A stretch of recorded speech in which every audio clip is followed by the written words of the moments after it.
Alrighty, folks, we are officially live in the flesh for a late night stream. A very late night. It's a little more chill. It's a little more relaxed. Nothing too crazy. We're not getting crazy here, although I'm a little bit jazzed up about a particular topic that I just did a video on. So we'll see. Anyone want to come hang out with me today, and we can learn something together, and we can dive deep into something new. It's going to be relating to the thumbnail, which is Bilt, allowing you to now buy your house and get some points for that. So I thought it would be very interesting. Oh my God, we got all the Discord folks. Got Mr. Wrong, right? Yeah, Mr. Chris, right? Vincent, what's up, man? Ian, what's poppin'? Xavier, Lazy, how's everybody? So for everybody who's in here now, and I guess for everybody who will come in, Noah's in here. What's going on? Oh, the cowboy hat. I mean, we could bring it. We can bring the cowboy hat anytime we want. We could, but I feel like it's more relaxed right now. So there's some interesting stuff I want to get into. What's up, Juan? Alex, what's popping? Yes. So you guys saw. Oh God, sorry. Lazy sent the Hawaiian card info per mail. Not yet. Not yet, man. Not yet. I'm really thinking. Okay, to kind of segue myself for a moment, I almost feel like there's probably another card I should get in the meantime, in between that, because when I was speaking on the phone, I think I left it out of the video, but essentially they said the application is good for 90 days, so kind of like Capital One, meaning I could theoretically wait until like maybe a couple weeks prior to 90 days, so just like 2.5 months. Obviously, you want to give some time, so this way you don't have to you want to make sure your mail's getting there on time. It's got to be sent to Delaware, so it's going to take a little bit. But I was like, maybe I could just get another card in the meantime, maybe hit a new welcome offer, and then when a couple months go by, then send in all the info and then actually get approved for that card again. The only downside is they'll hard pull me again, but I don't really care. It's not really a big deal for me.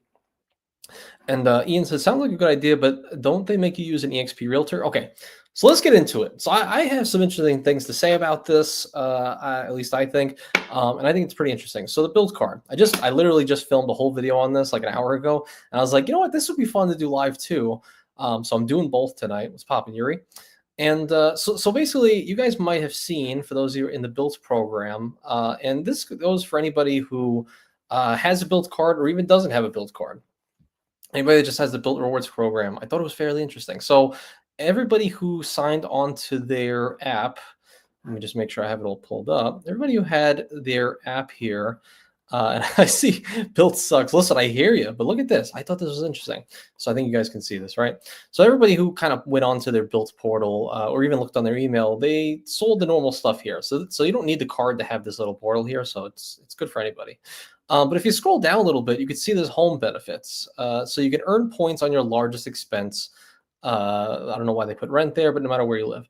So they have two things here. One thing that'll go on a little bit later that I think is actually a pretty interesting value prop down the line, and something I don't think most people would see coming. And then here, which is earn points when you buy a home. And you can see a little bit in the fine print, earn 1 point for every $2 spent on a home. All of the promotional emails and stuff that they sent out there mentioned like, oh, for every if it's a house that's $500,000, 500K house, you're going to be getting 1 point per $2. So essentially 250,000 Bilt points for this home purchase, and it's one that is wouldn't detract from you whatsoever as the buyer, as someone who's going with Bilt, but you just earn points on a purchase you're going to make anyway, which I thought was interesting. So I wanted to go into it a little bit. The only thing I wanted to say, because it doesn't show up anywhere here, you actually have to dig into this article here, which is this one right here. Bilt Rewards launches industry first program to earn points on purchasing a home. So the only way you can actually do this program, buy a house, earn some points by purchasing a home, is you have to use an EXP Realty agent, which you just with Ian just mentioned, which is actually like one of the largest realty brokerages out in the world. It's actually one of the fewer realty companies that actually are on the stock market, so they're pretty good. I actually almost joined them as an agent here in South Carolina. I did not, however, because I don't know, they were like too big. I kind of like the small, tight-knit team, so I'm with a very small team. EXP is pretty big, but they do offer like stock comp and all these different things, and they have some good agents, of course. But that's the way to do it. You have to get an EXP agent, and it seems like almost every EXP agent. I don't think everyone will know about this, but it seems like everyone can allow you to earn some points. So I just want to see what you guys are saying so far, and then I'll actually go deeper into it. So let me see here. Who else joined here? Those are the ugliest glasses I have ever seen. Which glasses? You're not talking about this glass, right? You're not talking about this. Better not be talking about that. Anthony Fantino. Hey, I'm watching from Sydney, and I'm a brand new W Sydney got an upgrade. Oh, in a W, nice upgrade to a marvelous suite. Wow, a marvelous suite. That's pretty interesting. Very nice. Hey, what's going on, Johnny? I still got to send your extra wallet out. Won't Bilt losing money for now giving you points for rent, now giving you points for buying. So I'm gonna go into what I think, because I couldn't find exactly like where they're getting the points from, but I have a theory, and we'll slowly get there. For now. Hey, what's up, Falcon? Yes, it has been a while. What's going on? I think you changed your name a little bit. Oh, the glasses on the Bilt website. All right, so let's go a little deeper, because it's going to get interesting, and I don't think anybody will look at it necessarily from some of these angles. All right, so you guys can see this, right? Yes. Sorry for switching back and forth. So let's go deeper on the home purchase here. So when you click onto the portal, it has a few different options here, and you can see some houses immediately. So right off the bat, earn points when you buy a home. Find homes for an all-in monthly budget of $3,000.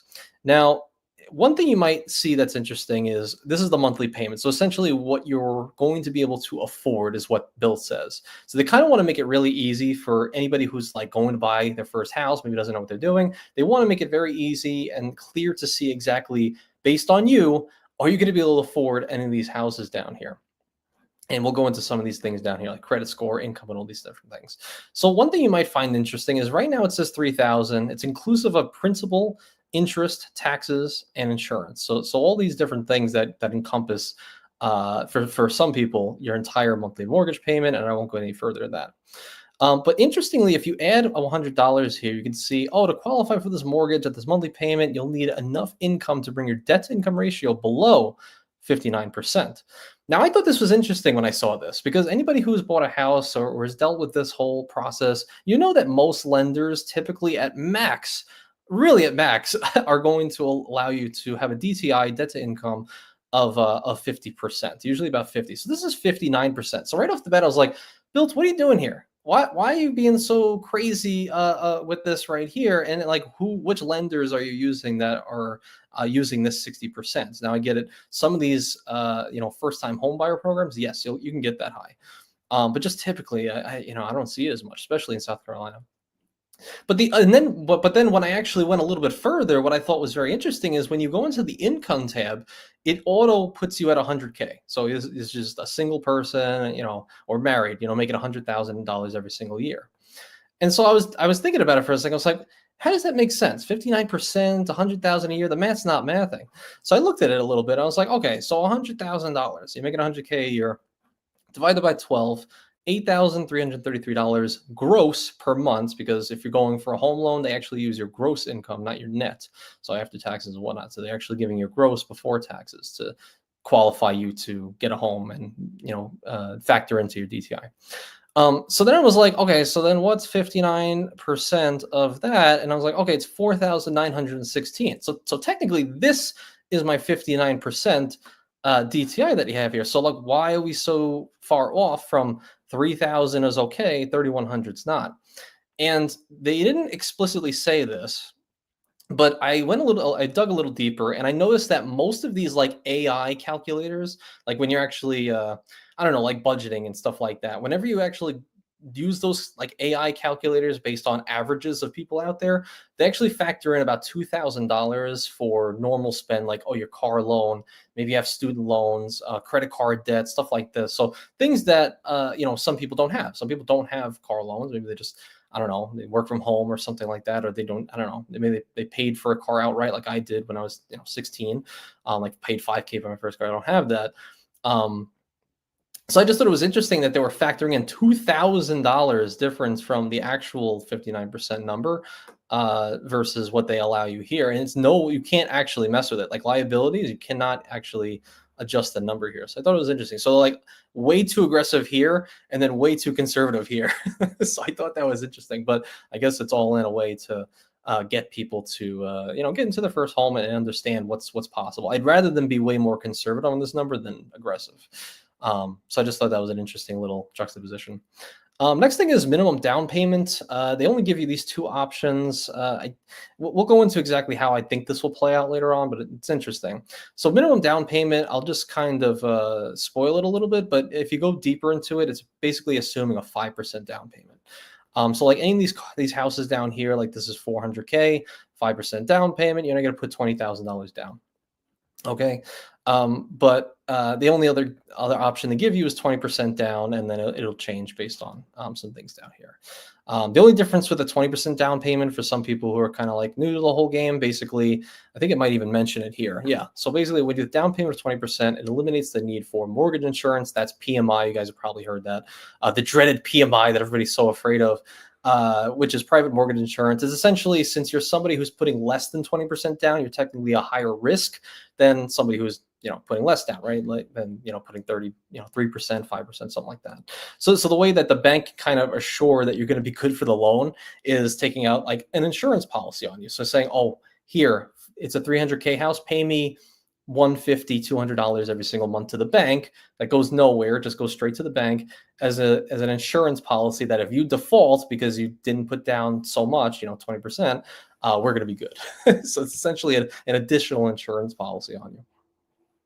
So that's just what to know on there. I auto put in my hometown, Staten Island, New York. I don't know, shout out Wu-Tang Clan's from there, all that. Pete Davis.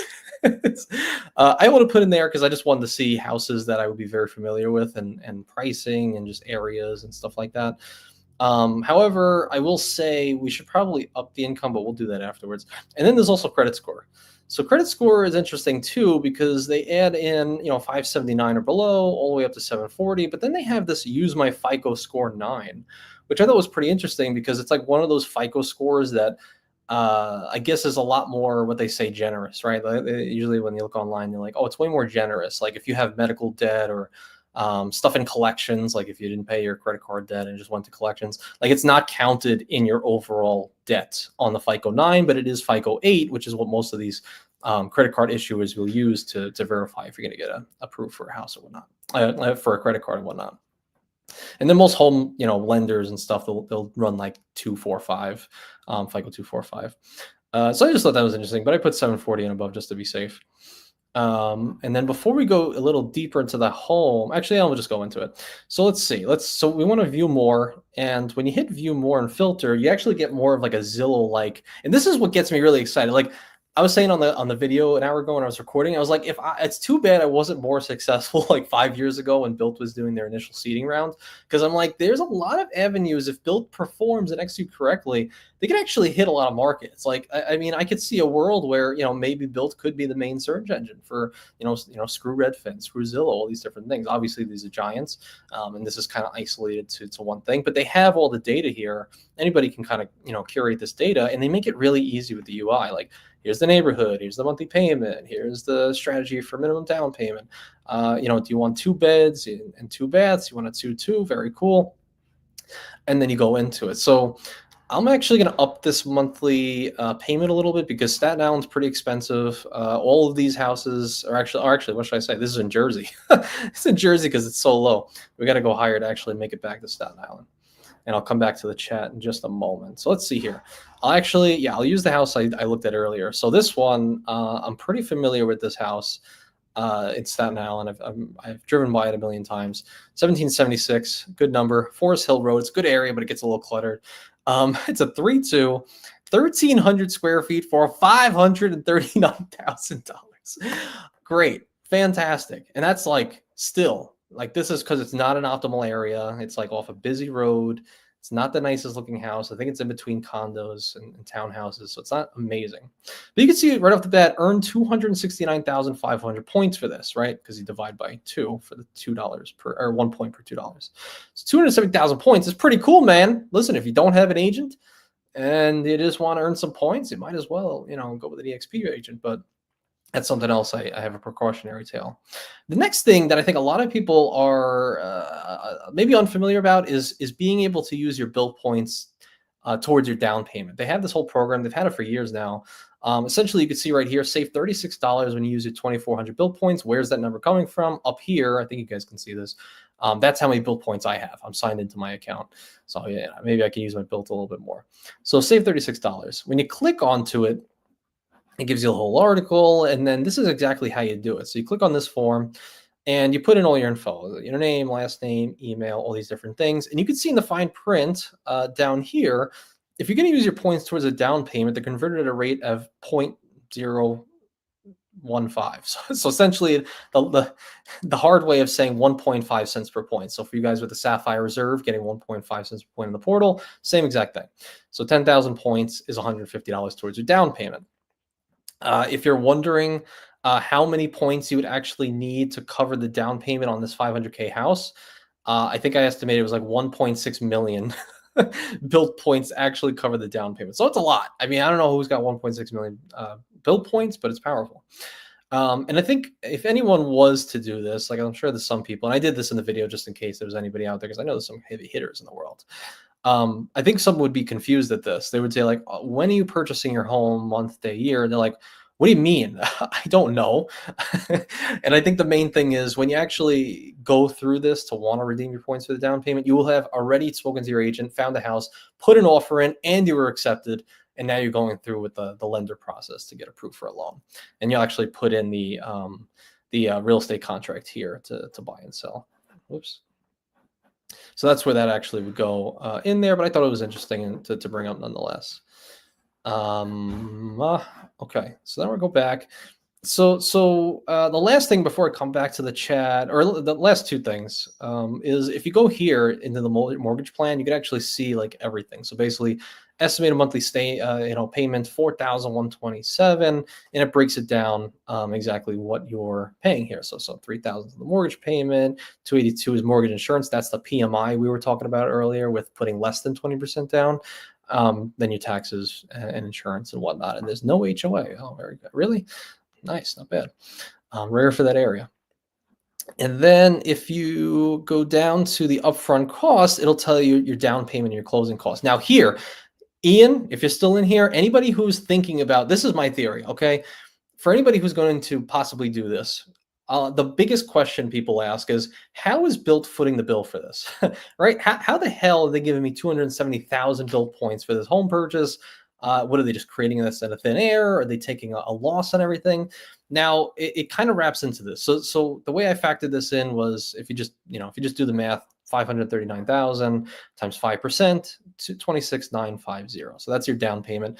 Closing costs are typically 1 to 3% of your total home price. So it's like 1.2% if it's a house that's 550,000. So that's the idea with the total outstanding out-of-pocket cost here. Now, what I thought was interesting is this. So let's say we're using an EXP agent. Typically, when you're dealing with agents out in the world, the average is like 3%. That's like the commission. So normally, if this was a normal transaction, 539, if that was the purchase price, 3%. Okay, agent is getting $16,170 in commission to them. So that's great, right? That's pretty awesome.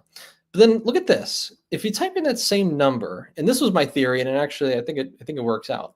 If you do that same number, $539,000 house, times it by 0.5, so 0.5%, we come to that number 2695. Now, where did we see that again? We saw that right here, 2695,000. $2,695, same exact number. So my theory is that when they're actually partnering with the EXP agents, they're no longer giving the agents, like if they're going for a 3%, they're now actually going to take 0.5% from the agent to foot out that bill, essentially. So I guess, I don't know how it works at the back end, but I guess Bilt takes $2,695, converts it to points, times 100, right? And gives me that 270,000 Bilt points. So the way I'm thinking about it is like, okay, so no matter what, you're partnering with the EXP agent, they're going to take a haircut of 0.5. That's where I think they're making the money from, because it just I think it just makes sense. Um, it's good and it's bad. It's good and it's bad. Okay, so like if I'm taking 0.5 from an agent, when you're dealing with like really high level agents, like people who just like really busy, they're the best agents in the state. It's kind of like a double edged sword. Like yes, you get the best help, kind of, but you also have to wait a while because they're so busy. It's almost like going to the best doctor in your city. It's like, yeah, you're going to get some great work, but how long is it going to take you to get in there, and can you survive? So that's the way I kind of look at agents sometimes. It's like, okay, the best one's sometimes not the best. They're not going to have the most personalized care. They sometimes have unfavorable stuff. I just helped a friend recently in a different state find an agent, get him out of a contract with a different one because he was like a big time agent, and like he wasn't going to be at closing. He took all these different costs, all these different things. So that's one thing. And what I think is going to end up happening is this partnership, they're going to talk to a broker. So, right. So they're going to talk to the head of the EXP in your city, the nearest one to the house or wherever you live. And they're gonna, pass off those. You're a warm lead to the brokerage. Okay, you're Bilt. You're with this program. You want to buy this house. Okay, cool. Give me the contact info, and now I'm going to I'm buying the house. Give the buyer to one of my agents who won't mind the 0.5% haircut and maybe doesn't have that much work, which again is a double-edged sword. You're going to have good, maybe personalized. I don't know if it's somebody new, maybe they don't know what they're doing. But if it's somebody who's established a bit, maybe does it part time, maybe you get a little bit more personalization, but also you might get a little bit more of a someone who's not as weathered in the real estate game. So it's kind of like you kind of get both. So that's one of those different things. Of course, honestly, in this climate with interest rates, I mean, agents are starving. So I think either way, even if they're big time, you're going to find good agents nonetheless. But I was thinking about this also. I was like, here's a good way to advertise myself and put myself into this. I was like, I'm an agent in South Carolina, but I can refer anybody an agent. And I've done this for a couple of friends now, to where they didn't like their agent and then I found them one. So I was able to issue that agent for my friend referral fee. So I take like 25% of their commission and then they get a good agent. However, for this, it's like, oh, okay, Anthony would take 25%.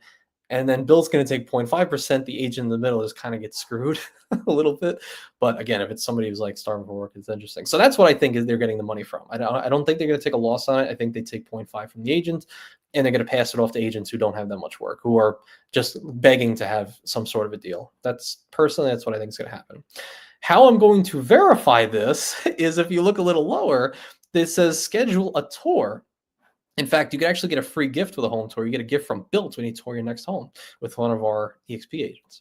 So I'm actually personally, don't tell anyone, but I'm going to go tour a house with an EXP realtor agent, okay it with them, and see if I can get a video with them to see if I can get some more insight on that. So that's pretty much all this program is. And then there's something else in a second, but I want to come back to you guys to see what the deal is. So let me see what I missed here. You don't read the smart thing? Come on. I told you I'm not going to be looking at the thing right now because I actually can't see both at the moment. So that's the interesting thing. So let me see here. So Lazy said 750K house gets you 375K points. Yeah, for sure. Very, very interesting. Ian says my agent is with Compass. Okay, so not for me, but I'm interested in the Mezza card for points on mortgages. Yeah. I heard about the Mezza card. I think I talked about it with Joe. Yeah, he's like on a wait list, right? Interesting. I just like my agent. She's a friend and a killer. Yeah, you need a killer for sure. What's going on, Cesar? It's popping, man. Mine was an auto 100K. Interesting. Because I didn't put that in there. Let me see. Andrew, we'll come back to that later. Stick around. But the Hawaiian, I think it's okay. I don't know if I got approved, but I have to actually get approved. We'll see. Smart Thing says the points for the home only if Bilt brokers it, not on the monthly payment. Yeah, it just has to do with the XP agent, as we said. PMI not bad. Yeah, exactly, Samuel. PMI is really not bad. On my house, around mid 200s, it's like literally like $90 a month. Like, who cares? Like the extra 15% that I didn't put down, put that in the market, and I'll make way more than 100. Honestly. Cesar said, join the army, no down payment and no PMI. Very true. Very true. And in fact, you could even if you have some sort of relative, even I've heard like, like a friend relative you can possibly work at. Get in with Navy Federal. They actually have a really great program where you can have no down payment, no PMI, and also zero money refinances after 6 months, which is actually pretty freaking cool. Um, so I think that's interesting. Thank you, Ian. They will use FICO 2 and 5 and sometimes, yes, exactly. What's going on, Lonnie? All right, let me see here. I know, smart thing. Come on, what do you want from me? We're budgeting right now. Let's see here. You can't eat the points. Blah, blah, blah. Massachusetts, man, that's crazy. Can you choose a lender? Yes, I do believe I didn't see anything. I scoured a little bit. I couldn't see anything on there that said, um, they just had like some lenders based on their AI picker. Actually, I think I didn't even bring that up. Let me see if I can get that real quick. I think you guys can see. Where did it say it? I think it said down here. Yeah. So 6.63%, which is, I don't know, maybe a little high. That's kind of what I got for this house, a little over a month ago before some rate cuts. I feel like you can get, I've seen like lower sixes at the moment, but again, it just depends. So I'd rather die than have an HOA. I don't think so, man. I don't know. Listen, HOA sucks. I think HOA sucks if you're in your forever home, maybe. But I think as you're starting out, it just helps on, renting out in the future or resell if the HOA is like stringent enough to where it's like the one I'm in right now, all the landscaping is taken care of. So like everything is always immaculate. And anytime I took like people as an agent to houses, like the first thing they noticed was there a car on the lawn in South Carolina? So people put trucks on their lawns. Immediate turn off. Immediately they don't like the area. Is there a chain link fence? Immediately don't like the area. Is there garbage on the lawn? Is there a couch on the lawn? These are the things that we see. Is the siding messed up? All these different things which turn people off immediately. You'd be surprised. You guys are real savvy and you want to get a deal. But I'm just saying for most people out there who are buying a house, like if you ever were to sell, I think it's just good to have an HOA, man. I don't know. I think people are a little too harsh on it. Here it says you can find an agent which will return you 2%. Oh, for sure. Yeah, you can. That's a good thing. If you get a good agent, oh my goodness, that'll pay dividends. Absolutely. They can get some good deals, negotiate some costs and all that. Interesting. Hey, RP. Oh, really? I didn't even know they had those. Let me see here. I imagine agents would pay for those leads, so points might come from that. I mean, that's a good point. I didn't consider that. That actually could be a real thing. You never know. See, that's why I think it's like, if I put on my investor hat for a moment, my investor hat tells me like, if Bilt executes correctly, I feel like they can do really well. I think it could do really well with the synergy of agents, maybe the lead flow and money coming back, basically money flowing back to Bilt. And there was one other thing that I think is interesting that I think most won't look at. Let me see here. Matt Clausen, it's prelude to mortgages, but mortgages will be a while, I bet. I don't know. These things just kind of drop. You never know. Phil, this ain't one of those late night shady hotel chats, is it? Eventually will be. It's just what happens. Let me see here.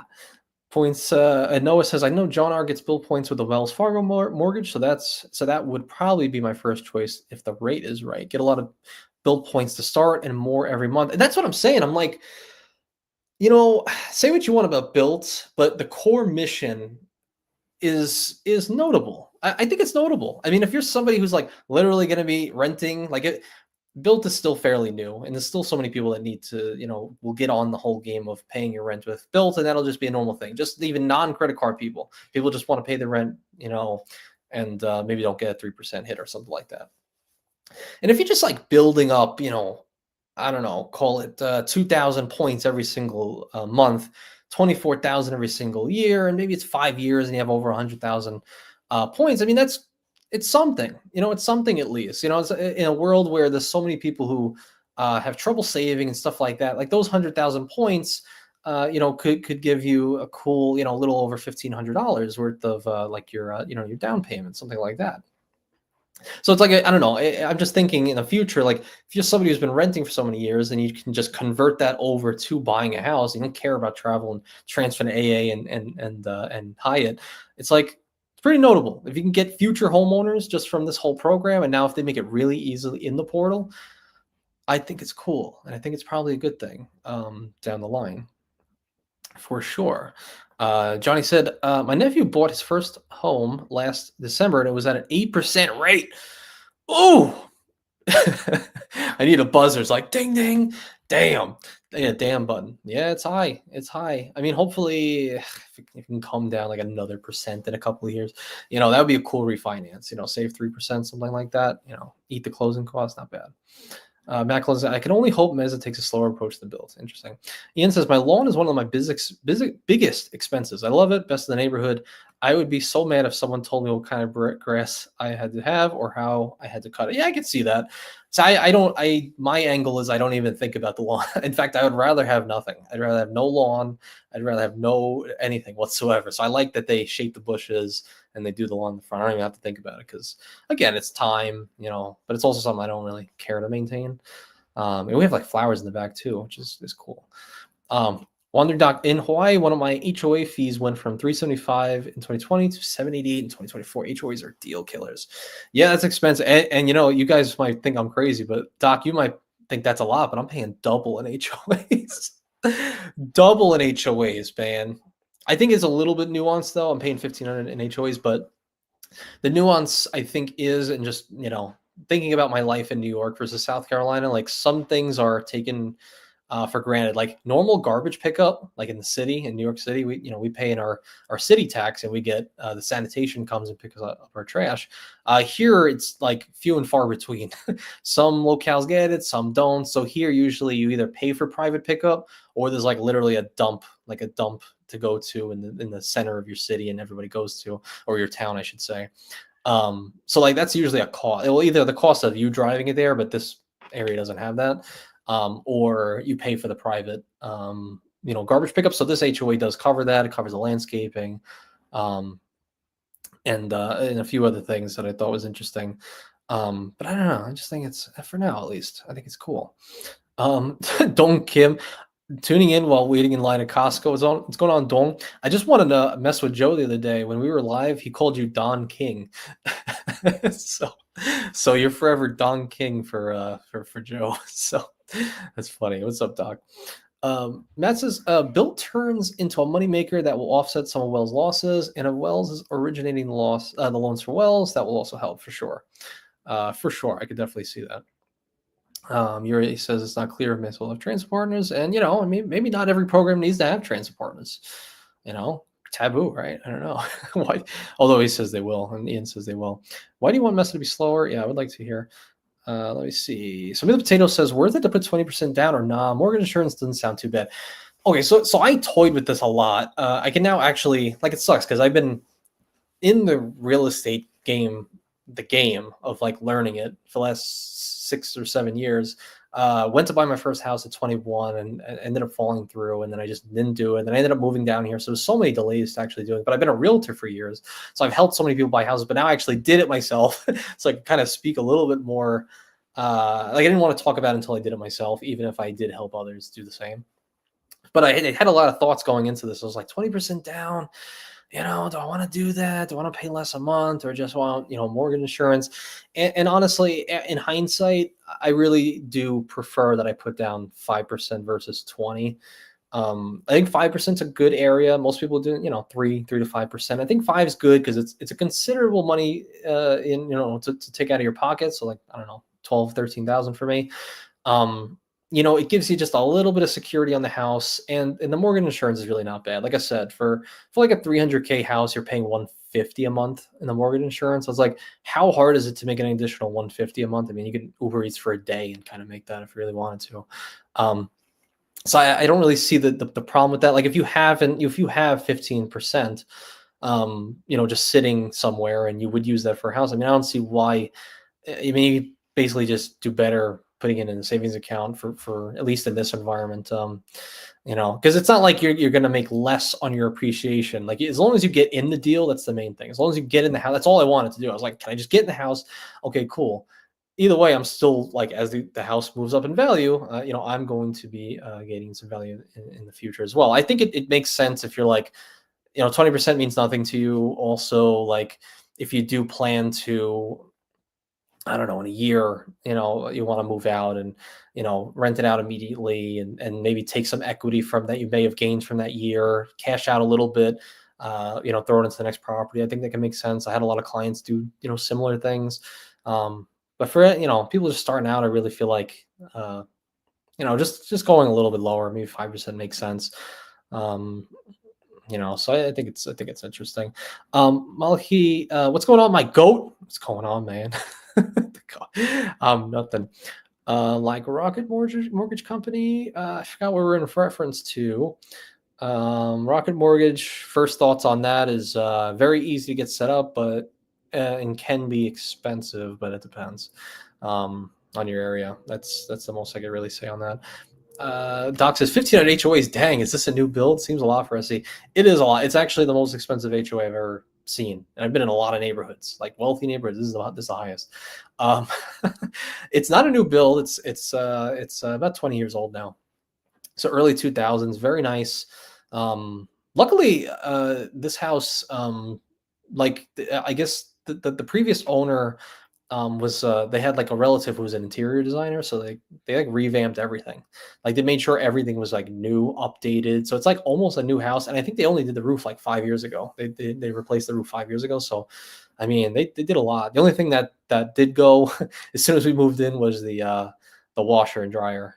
So we bought new ones, and then now the water heater is gonna go probably soon. Who knows? But I got insurance on it. Look at that, 35 a month HOA. I know. It's crazy. Like their houses double the price. Honestly, 3x the price of this, and the HOAs don't even make it over 1,000. So like, how the hell am I paying 1,500? Basically, it breaks down to the pool, the landscaping front and back of the house, and then also garbage pickup, and then all the other normal things.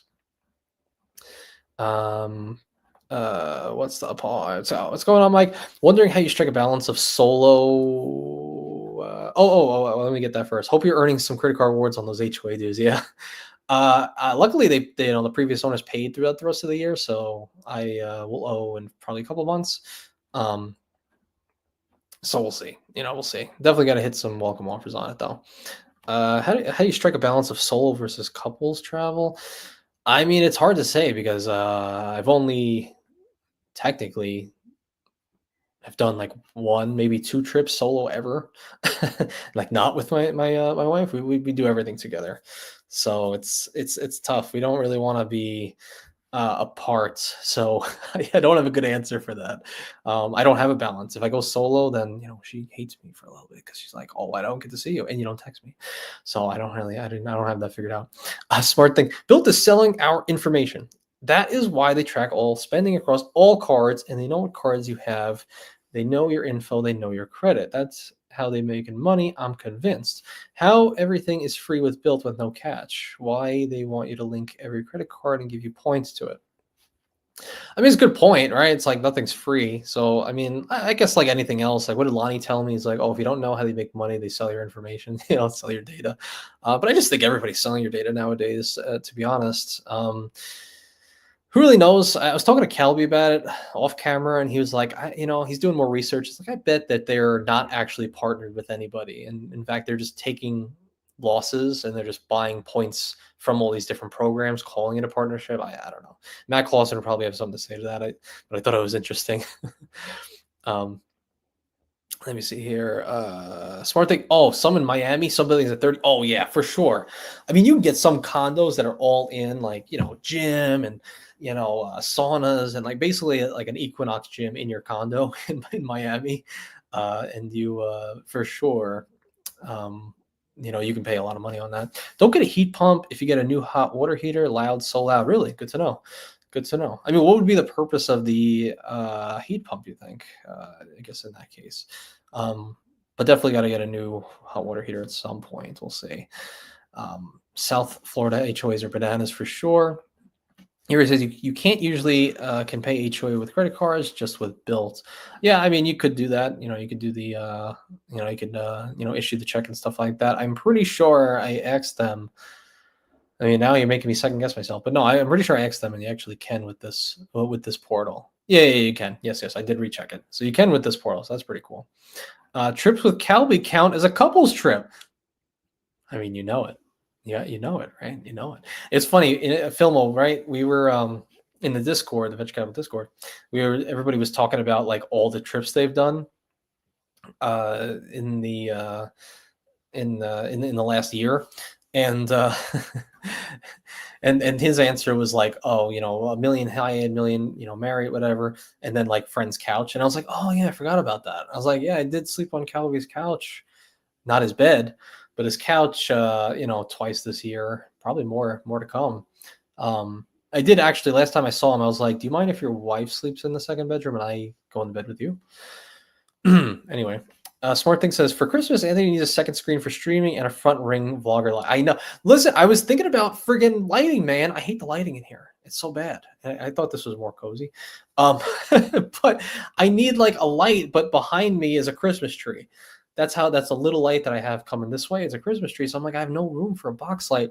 I will say this, Smart Thing, since you have such an issue with it, here's one thing that I could do. But I don't like it because it does. Here, let me show you. If I do this, theoretically, oh no, I can't actually see the screen. So how does Joe do it? Oh, here's how you do it. Oh, I could see it from here. Yeah, there's no way. I'm gonna need a second screen. You're right. Never mind. We're gonna need the second screen. I wonder if I could do it with my iPad. I'm not sure. Wonder Duck says, "Yeah, Miami is so expensive now. I'm renting a condo for a month. Here's Kuala Lumpur has a sauna steam room. Yeah, exactly, for sure. I remember you were talking to us about that luxury car to get. Yeah, oh my god, where's South Carolina Falcon? All right, so now we went through, and so there was something else I saw that I thought was interesting. I think most people overlook it; they think it's a nothing burger, but I just thought it was interesting. Again, it was my maybe future projection investor hat on. And I thought this was interesting. So we'll go back into it. So we went through all this. I mean, we can go through more homes if you want in a second, whatever you guys are itching to do. So if we go back to the rewards tab here, there was something else I saw. So right here we have the earn points on the home, and we just went through this. But then this section right here, the Bilt Home Design Collection, and it says it ends in 4 days. So I'm guessing this is going away, but it's something that I think may come around again in a very distant future. So this is something where you can pay with points for interesting things. So if we go to Decor, you can see you get these nice champagne glasses, stainless steel mug, the pedestal, some plates, all these different things that you would normally find in like a Thompson hotel, like a modern contemporary look. For those of you folks who really love this kind of artsy fartsy type deal, you can use your Bilt points to pay for these separate things. I mean, who doesn't want that candlestick, right? And the world's greatest sneaker collection book, I mean, who doesn't want that? And if you go a little further, you have like kitchen decor, you got oven mitts and stuff like that, and then art. And then when I saw the art, I was like,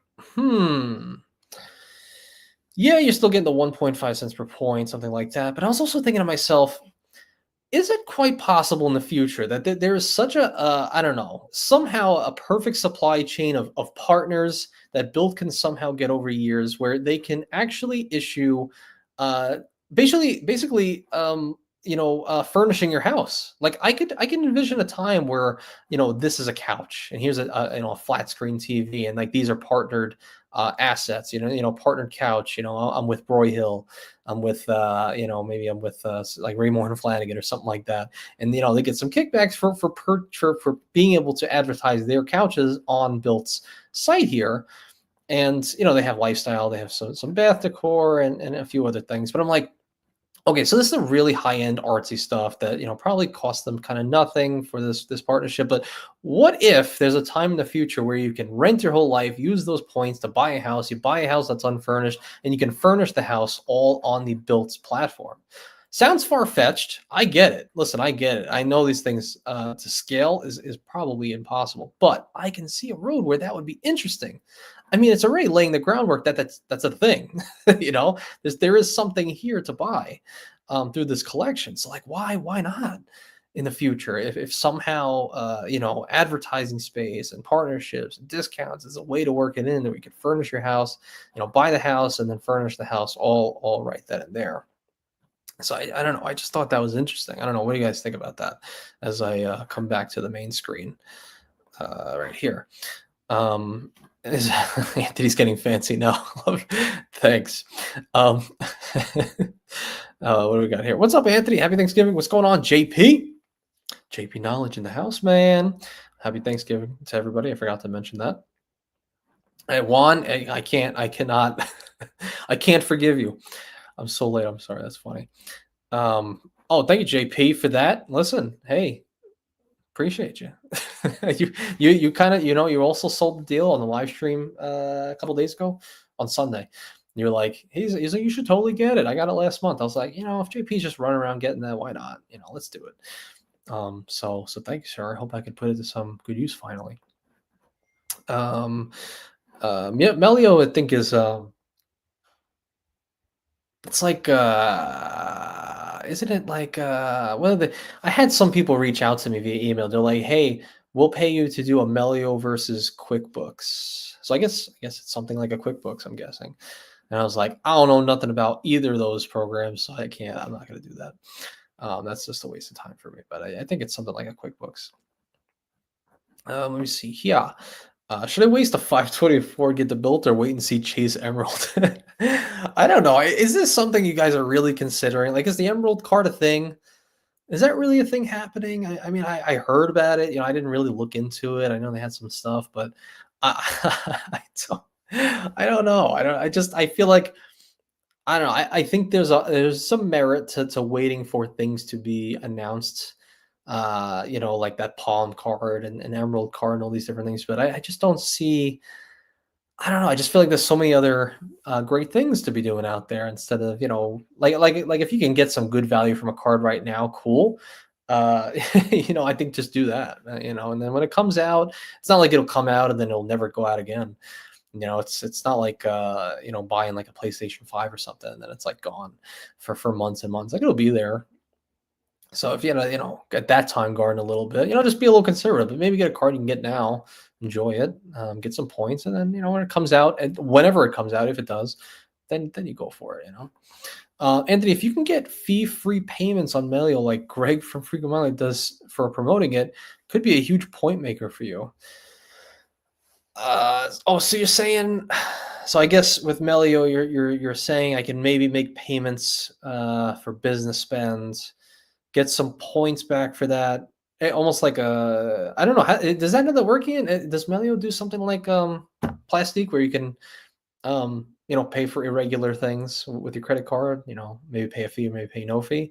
Like you're saying, this guy Greg. I mean, it'd be cool, but I just don't know about it yet. Like if there's a time in the future I know about that, I'll hit the guy back up. Be like, yeah, I'll do the comparison. I just don't know about it yet. I just don't want to deal with it. Plus, it's like credit cards adjacent. Like it's not really.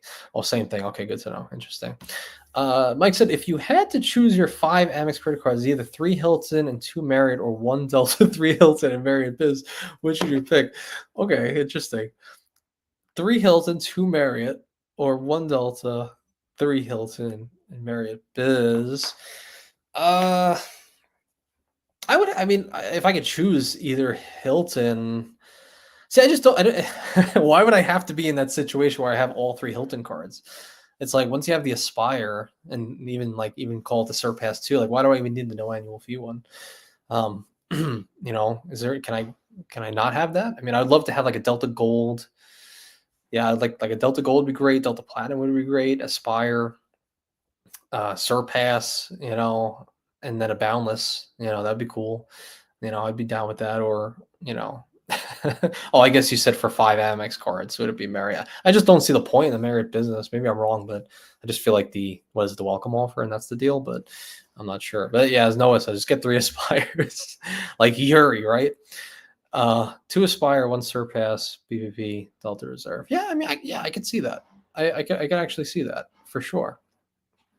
Get a no lifetime. Like, what's up, Xavier? Get a 6th card for real. So I don't know. I just thought it was fairly interesting. So, like, what did we lay out? We laid out the ability to take the ability to buy a home with an EXP agent. And remember, I said stay tuned because I'm going to go try to meet with an EXP agent somewhere in my city. Try to film a video with them, see if they get any insight, and we'll tour a home. It'll be a funny video. We found out you have to use EXP. You gotta to buy the house. It seems as if, in my opinion, I think they're going to take 0.5 percent from the commission of the agent to fund the Bilt points that you're going to be getting. It's too serendipitous. And then, and then you have your Bilt points, and that's great. And the XP agent gets a sale, gets some sort of a lead. You can take some of your Bilt points for down payment. Probably not applicable for most people because you need so much. What did we say? 1.6 million Bilt points for 20 million or for $20,000 down payment. Like, that's a lot. And in the possibility, like looking from the investor hat in the future, with Bilt being able to possibly furnish your house with decor, and I just see a real world where it could be a net good on the world if people go from renters to owners. I think that's pretty interesting. And Mike Newland, happy Thanksgiving, everyone. Appreciate you, man, coming in hot with that. I hope the shirts are still treating you well. The Anthony Venture Classic Team Classic Gold shirt. So appreciate you being here. I hope you're wearing it right now. Actually, in fact, I hope you're always wearing it. Actually, so thank you, Newland, for that. That means a lot to me. Thank you so much. Friggin' happy Thanksgiving. And Ian as well. 333. What he said. Very nice. Thank you, sir. Multiple Thanksgivings for everybody. Yeah, it's gonna be great. What do you guys' plans? You guys have plans for tomorrow? You're gonna enjoy some turkey. You can enjoy some stuffing. What do you guys eat out there in the world? But again, thank you, Mike. Thank you, Ian, and Xavier. Oh my God, since they did it, Xavier, you don't always have to do it, man. You don't always have to do it. There's a time and a place, man. There's a time and a place for everything. All right. I'd rather go to your kids, to be honest. I mean, I know you're killing it in life, but I'd rather go to them. I'm a Joe Schmo talking about Bilt. But thank you, seriously, Xavier. As always, it's always appreciated. More than you guys know. Just being in this lonely room. Well, not lonely. You and 60 other people. So appreciate you guys for being here. Once again, Mike, Ian, and Xavier. Thank you. Ian's working tomorrow. Yeah, I'll be working in the morning. I filmed what I just did on the live stream is what I filmed. As for a video, I'm going to cut it tonight and upload it tomorrow morning because everybody's going to be home, right? Hopefully everybody's, they're getting away from their families. I don't know if you guys watched The Bear, but that Christmas episode where everyone's, screaming, they drive the car through the house. That's like every childhood dinner I ever had growing up. It was the most dysfunctional stuff ever. So growing up, we're like, we want to get away from all this. I'm just going to go in my room and play some Xbox. So anybody who's like those people want to get away, hopefully they'll watch the video. But I guess you're working tomorrow, Ian. I guess try to enjoy it. Oh damn, Mike Newland, one more time for X. Wait, one more time for X. For X. What is it? For Xavier? Damn. Damn, Mike. What are you doing? Thank you so much. Oh my goodness gracious. One more time for Xavier. Oh, is it like a challenge or something? And oh my god. Oh my goodness. What happened? What happened? Guys, let's calm down. You're gonna make me fall out. You're gonna make my mustache fall off. What the hell? What the hell? Guys, oh my god. What's this is no reason for this. There's nothing warranted this. We were just talking about what we're gonna eat, childhood craziness. There's no reason for this. What the heck? That's too much. No, it's too much. We gotta buy the 50-pound turkey for tomorrow. No. Oh my god. Send it back. Take it back. It's friendly competition. No, it's not friendly. It's kind of I don't know. Is it a zero-sum game? It's like one winner. I don't know. Am I the only winner here? Like, that's not cool, man. We're just talking about crazy stuff. What the hell? Xavier, man, and freaking Mike. What the heck? What do I mean, listen, at least give me something to do. Give me you can get the second screen now from Team. I'll do it. Yuri says, how much is YouTube taking from it? You guys want to hear this? This freaking nonsense. Quite literally, here's the rundown. Okay, for those of you who super chat, okay, I've done some super chats in my past too, so this affects me too. But especially as receiving them, which is obviously Bowing culture. Thank you. Thank you guys. So basically, here's the deal. YouTube takes 30%, but then there's a catch. They take 30%, but then if you super chat through an Apple phone, like if you use your Apple app on YouTube, whatever, and you use an Apple device, I should say, Apple has a 30% tax since it's an application for all this. So they also take a 30% tax. So if you do the math from 30 to 30, it's actually a total of 55% that they take from from us. So if anybody has an Android and has super chatted, or if you have an Android, super chat from the Android because they don't take the additional 30%. Just so you guys know behind the scenes, friggin' craziness. Straight trash. They take 55%, like insanity. That's messed up. So it's like, like the numbers are amazing. But people would be surprised at like the net to the creator at the end of the day. And then you got to pay taxes on it. Although, fun fact, uh, when you make money on YouTube for the ads that you see, like revenue, it's actually counted. Like YouTube does an interesting thing. They pay you as if it's a royalty, and not standard income. So you don't get taxed the same. You get taxed at a way less percentage for the AdSense. So it's actually pretty favorable with the AdSense. So I guess in a way you kind of earn a little bit of that 55% back in your taxes at the end of the year, since it's a royalty, not ordinary income. So just some inside stuff there. But still, what the heck? All right, we'll do that. We'll just say everybody wanted a Sledge Joe and Luke impression. Any other impressions? Let's do it now. All right, I'm the dancing monkey now. So that's what we're gonna do. So Mike Newland, Xavier, freaking Mike again, Ian, Xavier. Oh my God, ridiculous. If you have if you have some impressions, we're gonna do them now. We're gonna have to do it. We're gonna have to do it. I just wanted to talk about Bilt, but now I gotta be showtime. So okay, which one should we do first, Sledge, Joe, or Luke? Let's see here. Okay, so Sledge, I'll do Sledge because it's the one that gets me the most embarrassed.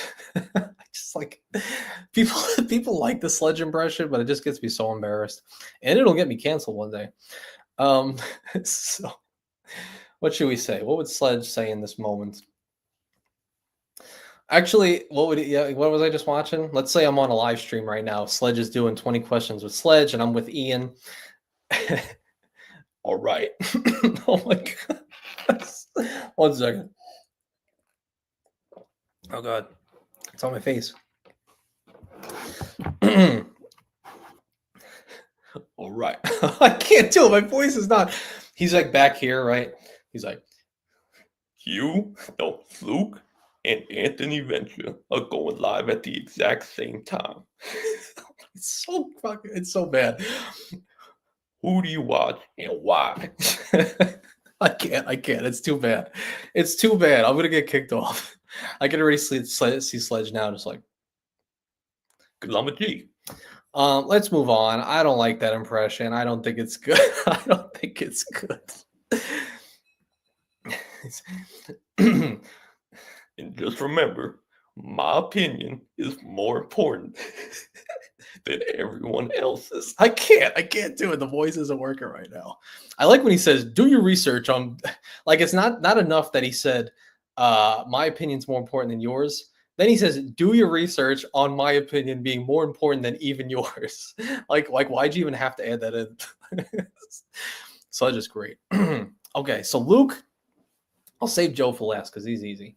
Luke, I would say, let's see here. Let's embrace some of the sarcasm. Let's see. Luke's gonna say, Anthony Venture, he's not a good guy. He said, what's up, guys? Luke's here. Oh my God, Luke's. What's up, guys? Luke's here. And today we're going to talk about the Chase Sapphire Reserve, which we know is, what would he say?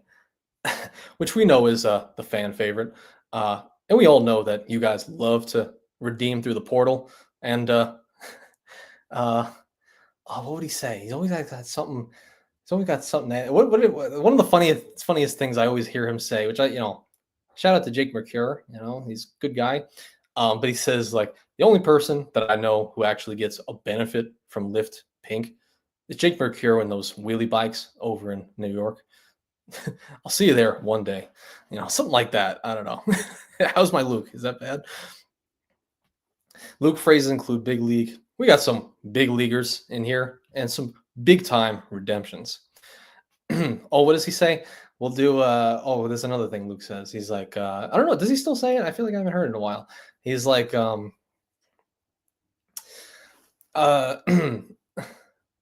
check out my really cool organized card links down below.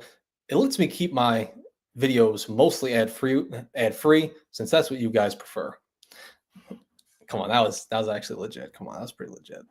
And then last is Joe. Okay, Joe. Joe is so easy. All right. Uh, somebody say something random. Just give me something random in the chat. I want one random word, and then I'll show you what Joe would do with the random word. Let's hear.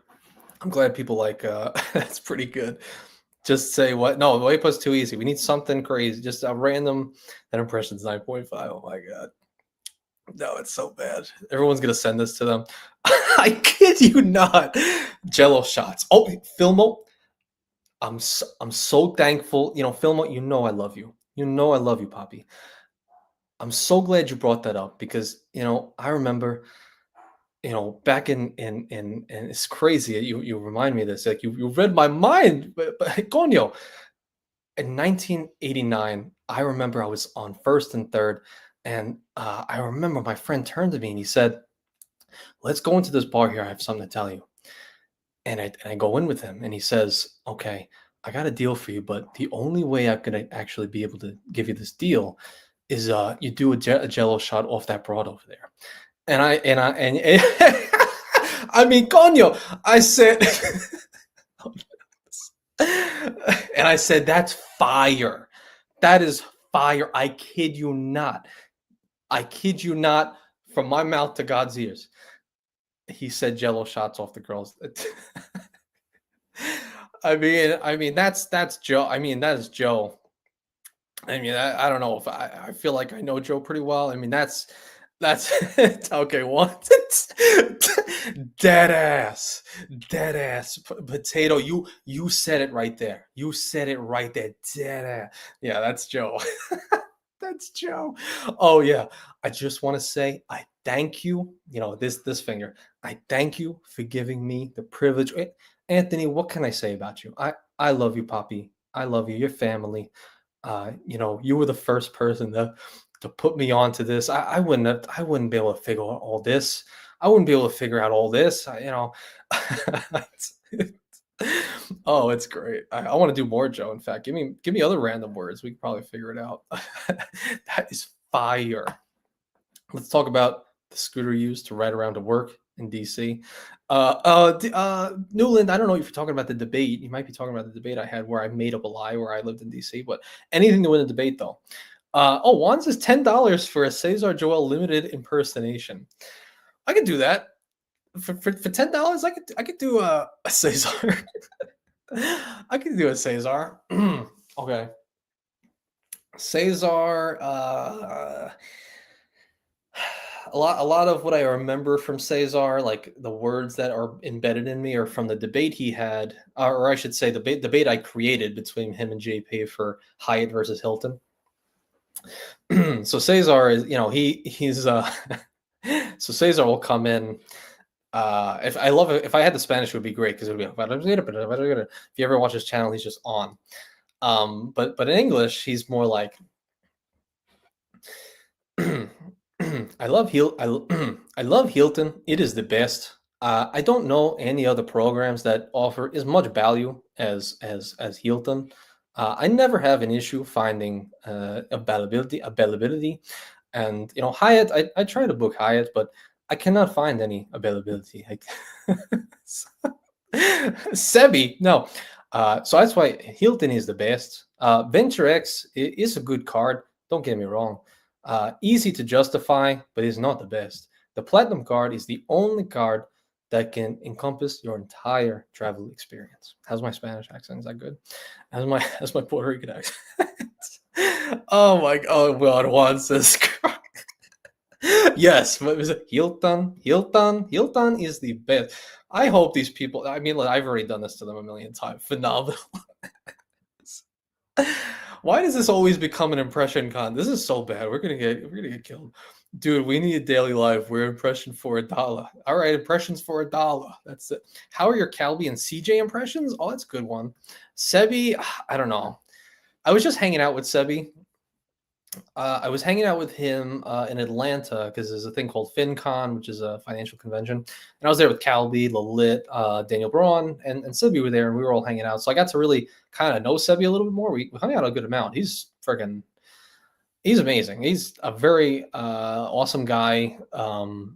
It's so crazy because I just look at him as like, like a celebrity, basically. I look at him as a celebrity, but like we were hanging out and he was just like, hey, so like I like what you're doing with this. And he was like just talking to me about like more interested in like he was asking me a million questions. I was like, shouldn't I be like, doing all this? I was like so surprised, but that's also what I found at that convention. There's a lot of heavy hitters. I met the co-founder of Teachable.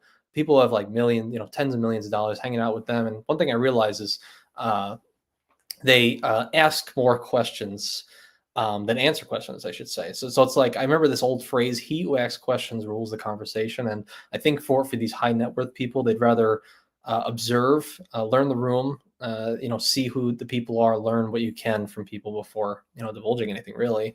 But Sibi was kind of like that, just asking me about me and my opinion on certain things. I was like, wow.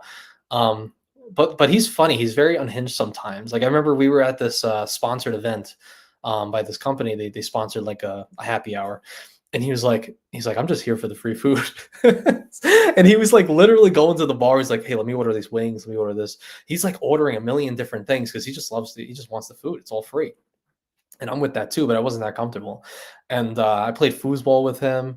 And it was funny. You could actually like make those like what me and Joe joke about. You make those edgy jokes. Like there was these like ping pong or not ping pong, what was it, foosball, and there was like different colors, so like yellow and black. So I walked up to the black one, I was like, this fits.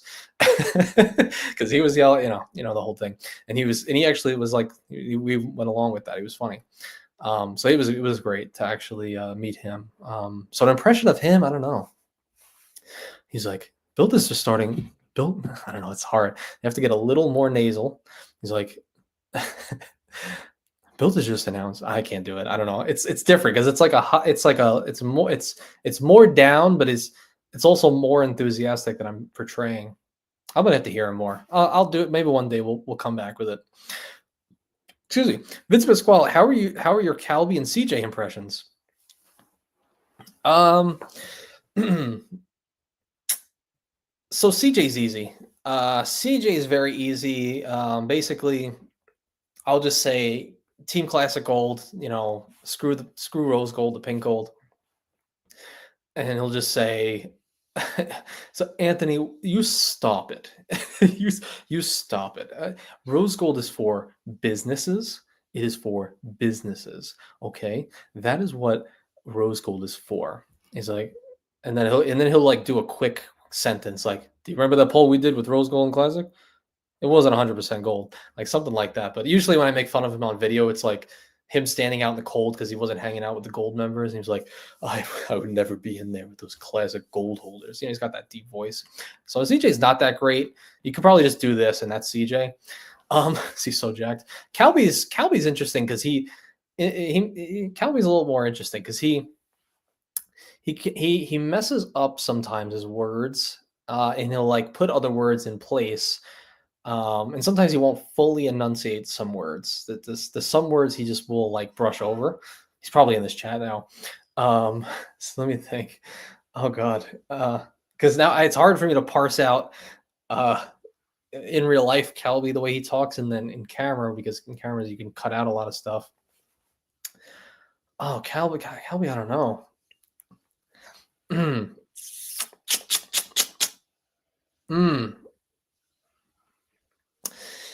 How would I start that? How would I start? He's like, one of those things with well, yeah. So I feel like I don't know. I can't do it. But my impressions are all from in person. I can't. There's nothing he says on camera that I would like. I've latched onto enough to do these impressions. Like I really latch on to some of the words people say, and and I really I'll hear something like Cesar's Hilton. Hilton is the best. Something like that. Water your soil. I don't. I hope he wouldn't feel bad about it because I actually never met him yet. But the only thing I found, like, he has an interesting twang on his word. I thought he was like Caribbean at first, but apparently he's not. But he was like, he's like the one, the one thing you got to understand about your credit cards. Like I noticed he says cards like that. He's like, you have to understand about your credit cards is they're gonna check your credit, like something like that. Uh, and I'm like, who says card like that? It's usually like a CJ, like somebody in the Caribbean or something like that. But he doesn't say it like he just I think he's just from like somewhere in the north. Um, he's like, so in your credit card. So that's the only thing I really have heard from him. Oh yeah. Does he do that anymore? I don't think he does that anymore, Juan. Does he do that? CJ, he's like, now that you made it to the end, come and you've earned it. Come and get your high five. Yeah, oh Ninja, what's going on, man? What's going on? Gagnon says, bro, should I credit cycle? I mean, I know everyone is like it's kind of like the boogie band, like, oh, I don't want a credit cycle, but like probably, I bet a lot of people credit cycle and don't even know they're doing it. It's essentially just like running up your balance, then paying it all off, and then like using it again past what the balance was per month or the limit. So if you're like a $3,000 limit, and you spend 3,000 in the first like 2 weeks, paid it off, and then you spent like another couple $100. That's credit cycling. And it's apparently like, a no to the banks. It's like, oh, you're using more than what we're giving you every single month. That's risky. But I don't know anybody that's actually had any issue with that. So, oh no. God, you can't say that. You can't say that. We literally, my wife and I just found out what that was. The Costco guys, like we just learned what that is. And we've literally been saying that phrase like, this is ridiculous, and we're saying it because it's ridiculous. Of him going double. She knew it was going to happen. She was like, make sure you work it in. Double chunk chocolate cookie. Ridiculous. I feel so embarrassed. Now I'm the Costco guys. What did I miss here? What did you guys think? Or what's the best impression that I've done? What do you guys think? Like, is it Joe, Luke? Is it Cesar? Is it not CJ for sure? Who else did I do? I don't even know who I did. Sledge, I don't know how I just found that. I'm like off. Cycling the ink unlimited at the moment. How's your Ben Hedges? So, I mean, I gotta do my own accent. I don't know. I mean, you always know it starts off with that. What's up, credit warriors? And welcome to the show. So today, the Smartly credit card has just come out with the 4% back, but only for people who have a lot of money, that being $100,000 in their bank account. So how's that? Oh my God, Kate, no! My wife, everyone. My wife, the beautiful wife, ladies and gentlemen. How many booms was that impression? That's 5 booms. Boom, boom, boom. It's the most ridiculous. We watched like someone break down Jimmy Fallon and the Costco people. And we were just like, this is so funny. It's just ridiculous. Like, what is going on here? I bet you have a great Jake Mercure impression. Oh God, this is so bad. You guys get me in trouble. I guarantee there's somebody in this chat who's like, oh, he thinks this is funny. Okay, screen record, send it to their Instagram, and then they're going to take it out of context, and then now I lose favor with the entire crowd. I mean, but the thing is, I am friends like with everybody who I'm talking about, except for Ben Hedges. I never talked to him before. But I mean, I didn't say anything crazy on his impression. But Jake, yeah, we talked a bunch of times. Jake, let's see. What did I just see? I saw Lalit react to his video about will like Gen Z ever buy a home? Which is like, kind of, was that the term? Apropos to what we're talking about today with Bilt. Jake Mercure, he's kind of like back here.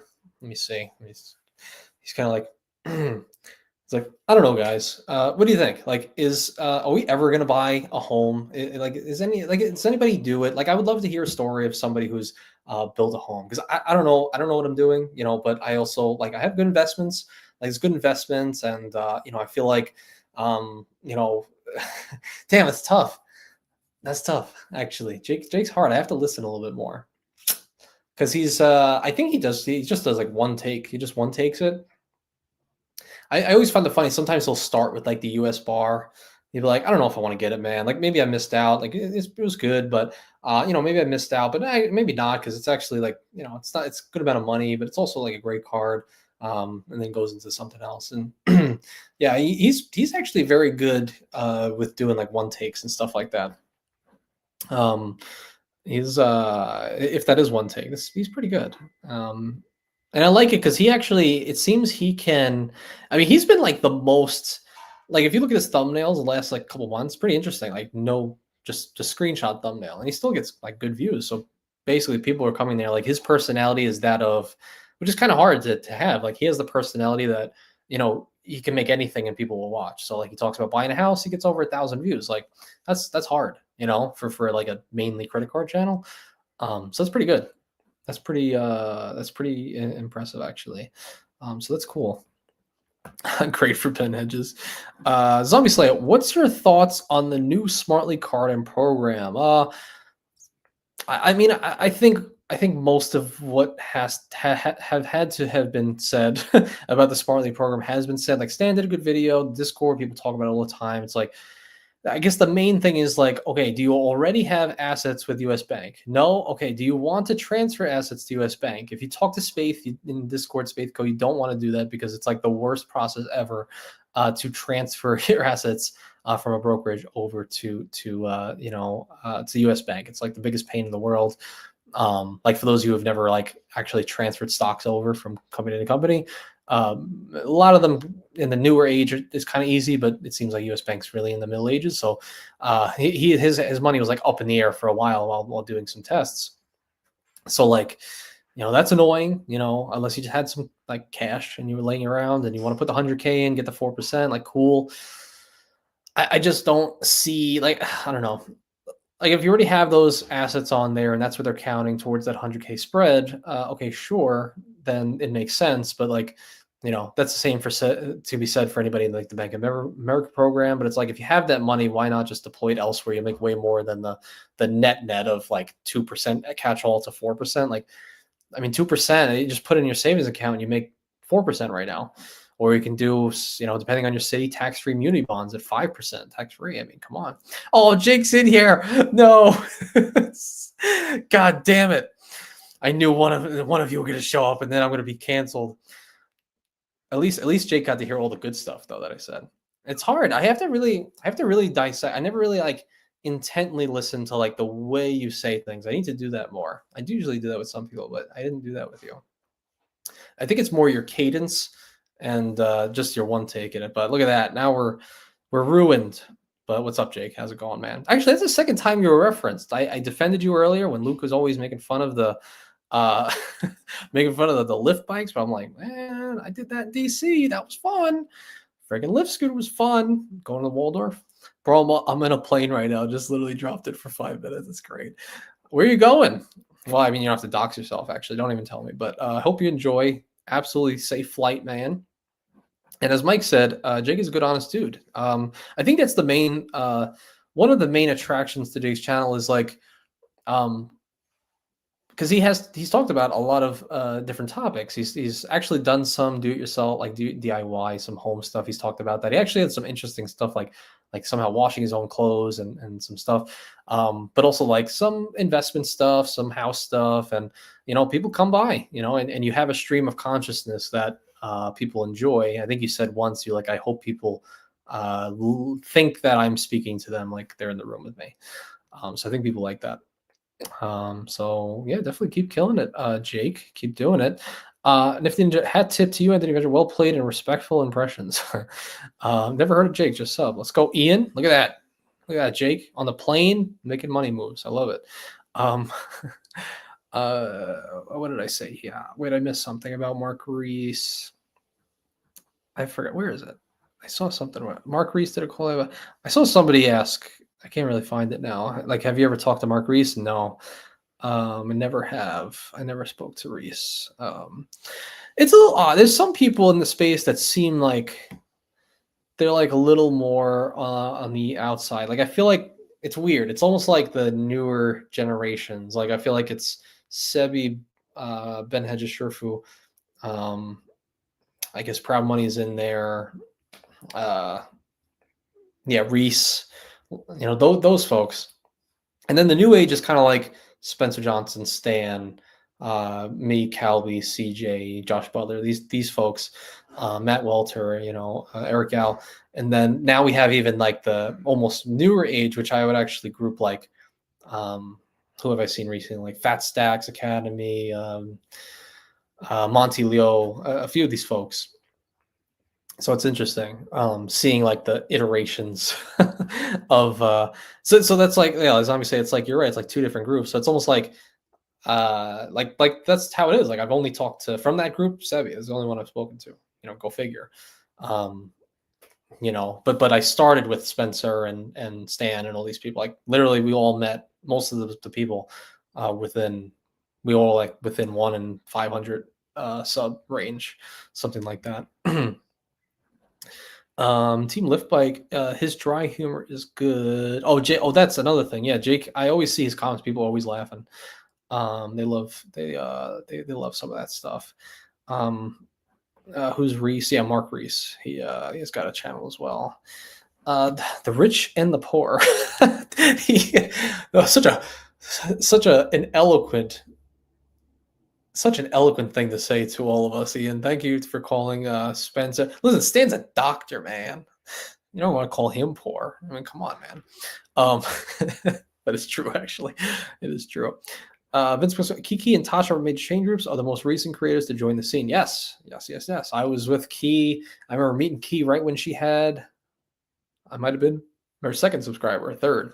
I think it was a second, maybe. She's great. And if she continues, she will be one of the bigger creators. Mark my words. Kiki will go. Mark Reese has not many subscribers for the quality. Oh, so you're saying he deserves more subscribers? Yeah, I wonder why. He should be at 100K already, to be honest. Yeah, I wonder why he's not. I can sub to Ben, Matt, and Damon do the same thing. Who's Damon? And Matt? Who's Matt? Who are these people? I don't know these people. I'm in the space. I don't even know these people. But no, listen. Everybody's got. Everyone has a great. Everyone has something they can learn from somebody. Everybody, I think, you can learn something from. Everybody has their own presentation style. Some people like, my style. Some people don't like my style. In fact, actually, a lot of people from the beginning. I remember a lot of people in the beginning, like, actually told me, like, nowadays they're like, when I first saw your channel, I like didn't understand. I didn't get you, and nothing made sense, and I thought you were annoying. like I was like, wow, really? I came across that way. And then sometimes they come around, but it's weird putting yourself on camera because you never know how you'll be perceived. But I guess that's part of life. Part of life is kind of selling yourself, no matter what. Anytime you meet somebody, you're like, you're selling yourself. Yeah, Ian, I had you blocked too, man. But you came around. I had you blocked forever. Oh my god. So you know what? Let's hear it. Let's hear it, Ian. Let's air it out. Okay. I want to know what changed. How did you go from hating me to all of a sudden now you're a member? Like that's crazy. That's a crazy turnaround. I've never had that before. What was it in the beginning that was so unlikable? And what could I change in the future to kind of fix that, you think, for the majority of people? And I actually did block you too. I don't think you knew it, but I think one time you were like upset that I went to Charleston, and and then you said you're blocking. But then all of a sudden you joined the Discord. I was like, oh, let's unblock him. I was like, all right, he's with me again. All right, cool. I'm glad we could be open about our. You got smarter, more research. You and Callie both blocked. Oh my! How'd you know? Oh, I guess you can. Can you? So if you're blocked, can you actually go back on the channel and see where you're? Like you like? Will you not see your own comments? It's interesting to know. I thought you would still see your comments. So you got smarter, more research. You and Callie both. So I will say, I think you're right actually, because right around that time is when I made a shift to. I'm gonna stop, and I'm not saying I've done anything amazing. I'm just saying what has helped me, I think, in for videos. And I don't know if you guys care about this at all, but to your point, Ian, I think you're right, because before it was more like how to do things, maybe prior to me even doing things, but just based on theory, how to do things. And I just shifted completely. Said I'm just really only going to talk about like things that I could, have some experience in or have done before. Unless it's like news, because news is fun. I get really excited for some news things like this Bilt thing. I haven't bought a house with Bilt, but I like to comment on it and I can add some perspective as a realtor. So that was one thing, because I remember there was a whole, like, those Reddit threads that they do sometimes, like, who's your most hated credit card YouTuber? And I used to hate that because I always knew my name was going to come up. And I remember like I remember one from a year ago came up, it was like, he's like F tier, like Anthony Ventures F tier. And then I was like, oh, damn, like I felt bad. But then, like, after making that change to like doing more of the things that only I'm like, you can't really mess with some of the stuff I say because I just did it. I'm just sharing my experience. It's like I don't really put out that many of opinions. I don't say like this thing is better than this. I just say, oh, I really love this right now, and that's it. So how can you can't really mess with that. But since then it was a new Reddit thread that came out and it was like, oh, Anthony's actually really good. He talks about redemption. I was like, wow, the switch. I was like, that's pretty interesting. And I'm just being candid because we're talking about it. I would never normally talk about this, but we're here, right? We're here on pre-Thanksgiving. Anyway, there were a lot of great credit card YouTubers from pre-pandemic, including Waller's Wallet and Ernest from Trip Astute. I never watched those folks, but I heard Waller's Wallet's like disappeared. I don't really know what happened. Mike says, I'm still unsure about Calby, but I like this timeshare meeting vid. Calby's great. I honestly think he's slept on. I think he should have more subs. He just doesn't post as much. But the stuff, like, he is the most detailed person I know. He's the most detailed. Like, if you need information on anything, he will go to the end of the earth to find the smallest details. I mean, that's how he's created all of his like things, like the God trifecta that got built, that got shut down, and Bilt had to change the language. Like, he just finds things out. And he's, yeah, I think he's great. I think all of his content is amazing. Definitely would check him out.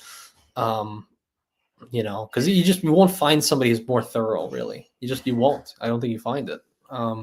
So he's great. I'm very allergic to cats. That's why I didn't trust Calvi originally. Yeah, Mark, come on. Emor, I never know if you're serious, and I know you're one of the funniest people who ever comment on here. Always making me laugh. Always have a pun. So that's great. I think. See, Reddit knows. Oh, unlikely. Oh my god, bro. He changed his last team to shill for Capital One. Are we talking about? Oh! I forgot Venture is a Capital One card. Listen, I changed the name to Venture so this way they would give me a Venture card. But yeah, before I tried Anthony Capital One. You guys didn't know me back then, but I was Anthony Capital One. Yeah, Cowboy's great. I was also really upset when I found out Filmo didn't look like his avatar. Oh, I was gonna say, how do you know what Filmo looks like? Yeah, only people who went to the creator meetup in the credit card meetup in NOLA know what he looks like. In fact, he tried to get me, Phil. If you're in here, you know what you tried to do. We were all in a group. It was like Sledge Key, and Calby, all these different people, Richie. And then I was asking Richie. I was trying to see who was who because I didn't know what people looked like. I was like, who's that tall guy over there? And he was like, oh, that's Filmo. So then I played it off. I didn't go up to him. I waited, and then he started approaching me. He was like, hey, like he was like getting real aggressive. And I said, hey, Filmo. He's like, oh, how'd you know? I said, how'd you know? So we got him. I'm always going to see people first. That's the main thing. I'm too paranoid to not notice you first before you notice me. Sorry. Xavier, and he was also amazing in New Orleans. That was great to meet him there. Xavier, you have no idea how often you come up in my household, just every day. We watch something and be like, oh, like a comedy set, and we're like, Xavier needs to like go up and do comedy. Like, it would be hilarious. Like, he would kill it. You made me laugh like crazy. I do like your realism. Thanks, Mike. Appreciate it, man. As real as you can get, I guess. I don't know. Sometimes I try to figure out, it's like, are we really authentic? Like, are we really showcasing everything? That's why I kind of like the travel redemptions, because it's like there's like literally no setup. It's just I'll put the camera on and then I'll just say whatever whatever's happening. I'll try to formulate like, oh, it's the best thing to start with, but I try to you try to have fun with it. I don't know. I still think I'm trash because I have not done any of the high-end experiences like most of you guys were commenting like, going abroad and doing business class and doing all these crazy things.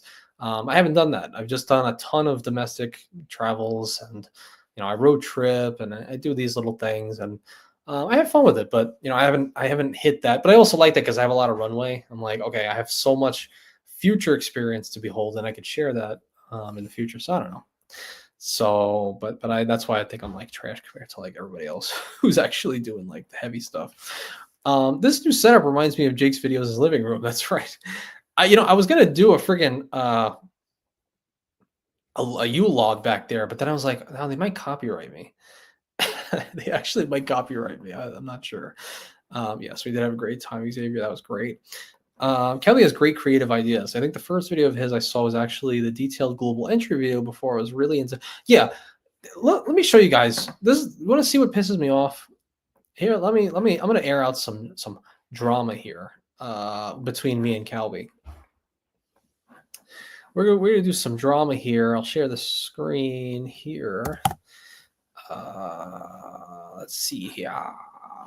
Let's share the screen. We got some drama, me and Calby. So this is Calby's channel. Okay, this is Calby's channel. It's a great channel, and we're sharing, right? Yes.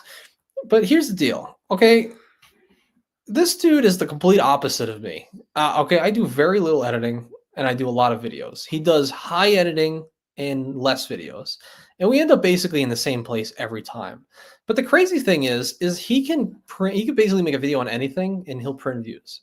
That's all he has to do. Centurion card watch me apply. It was literally a joke video on an application he found online, like an old one that you can apply, but it doesn't do anything. But it was interesting. 121,000 views.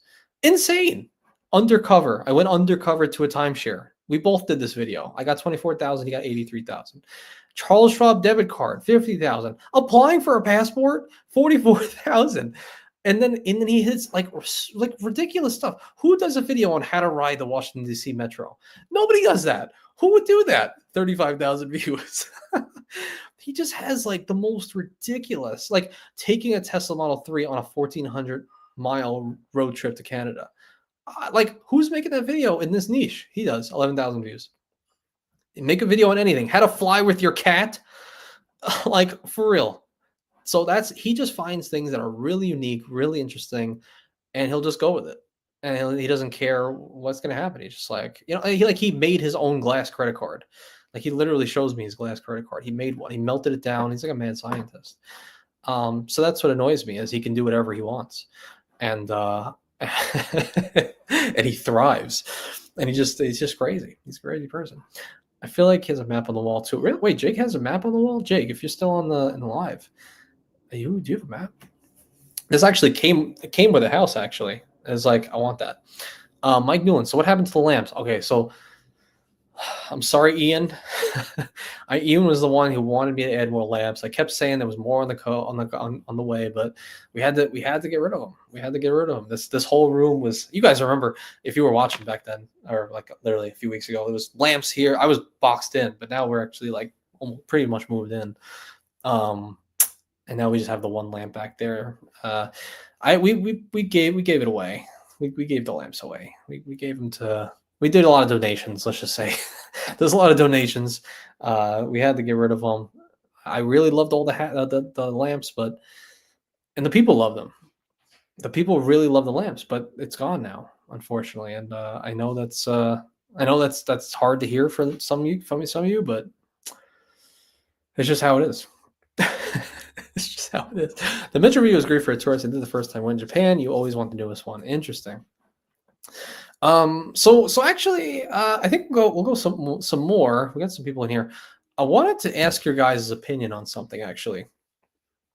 And if I don't know if you guys have any other stuff on the house, and even if you want to hear about my house purchase, whatever. But there was one thing I was thinking about, and I mentioned it earlier, but I want to bring it back up. So if you guys saw or not, I did a video yesterday. I applied for the Hawaiian Airlines card, personal, and then the business card at the exact same time. I got approved for the personal, technically approved for the business, but I just have to verify my documents. So I just have to send in my social license, utility bill and I have to send it to Delaware to get me approved. But what they said was I have 30 days until they would have to hard pull me again, 90 days before the application's kaput. So in my world, I'm like, why don't I just get a credit card like now for all the spend, like an Amex Business Gold, maybe 10K spend if I could find that, and um, hit that welcome offer, and then wait 2.5 months.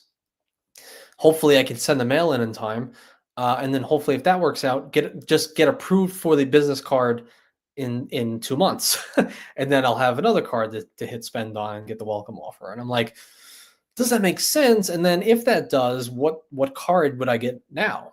And the answer to that is I don't know. I don't know if it's like just get the business one now. It's 4K spend. Would I want to be crazy and get the Delta Platinum card and that's also 4K spend, or should I just upgrade my Delta Gold to the Platinum because I want to use a companion certificate to get to Puerto Rico, which is next year's credit card creator meetup.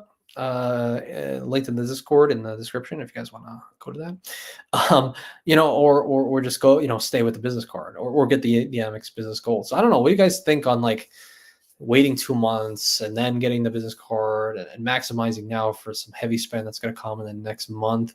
And then if there's any other cards that I'm like missing out on, I don't know. Because I'm with this Hawaiian card application approval yesterday or a couple days ago, I'm at 224 with only like 2 or 3 inquiries across all my accounts. So I don't know.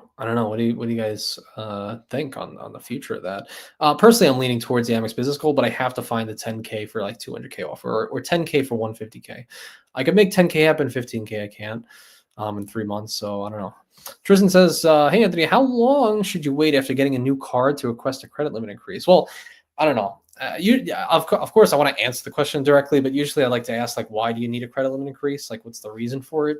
The only person that I've ever seen that actually needs a credit limit increase is my brother-in-law, because like his first few cards he got, literally like first 3, his limits are like 500 and 1,000. And he actually, believe it or not, his 3rd or 4th credit card ever, you'll laugh, is a Chase Inc. business card. It's a Chase Inc. Cash.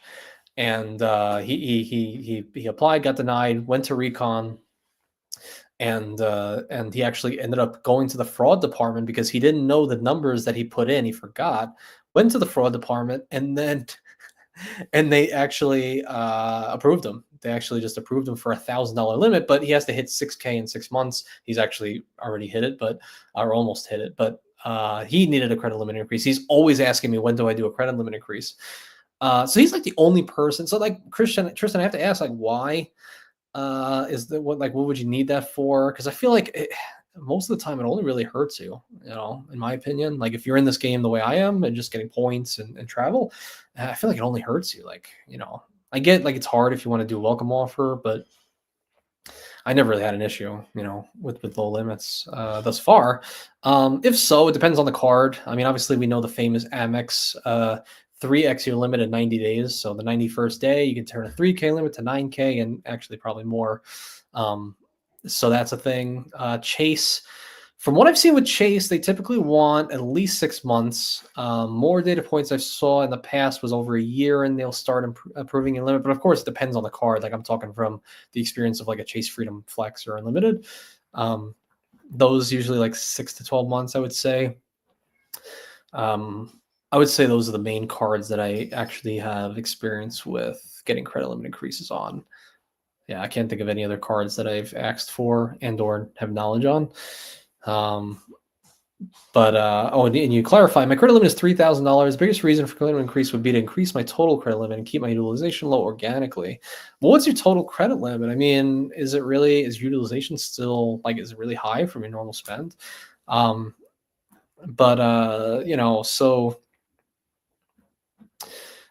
mean, if that's the case, I mean, it's bad for me to say, but the oddly enough, like my credit limit's never been very high because a lot of my cards for a long time were charge cards, like my platinum, my green, and the gold. So that doesn't count towards your total limit. Okay, so your total limit's 6,400. So truthfully, if you really want to do it fast, because like if you ask for Chase, it's likely that I think they also do a hard pull on your. No, they got rid of that. I think it's a soft pull now on your credit limit increases for that. But one thing I found oddly enough is if you're like ever going to be in the market for a Hilton or a Delta credit card with Amex, those limits, like most people start out with 10K. Oddly enough, most people like their first, even if it's their first Amex card, if you get a Hilton card and your income's like 30K or higher, it's like instant 10K, or the Delta, like Delta Gold card, instant 10K. So like if you were gonna get a Hilton card or a Delta card anyway, don't even ask for credit limit increase, just apply for that card and you'll literally like 3x your credit limit immediately.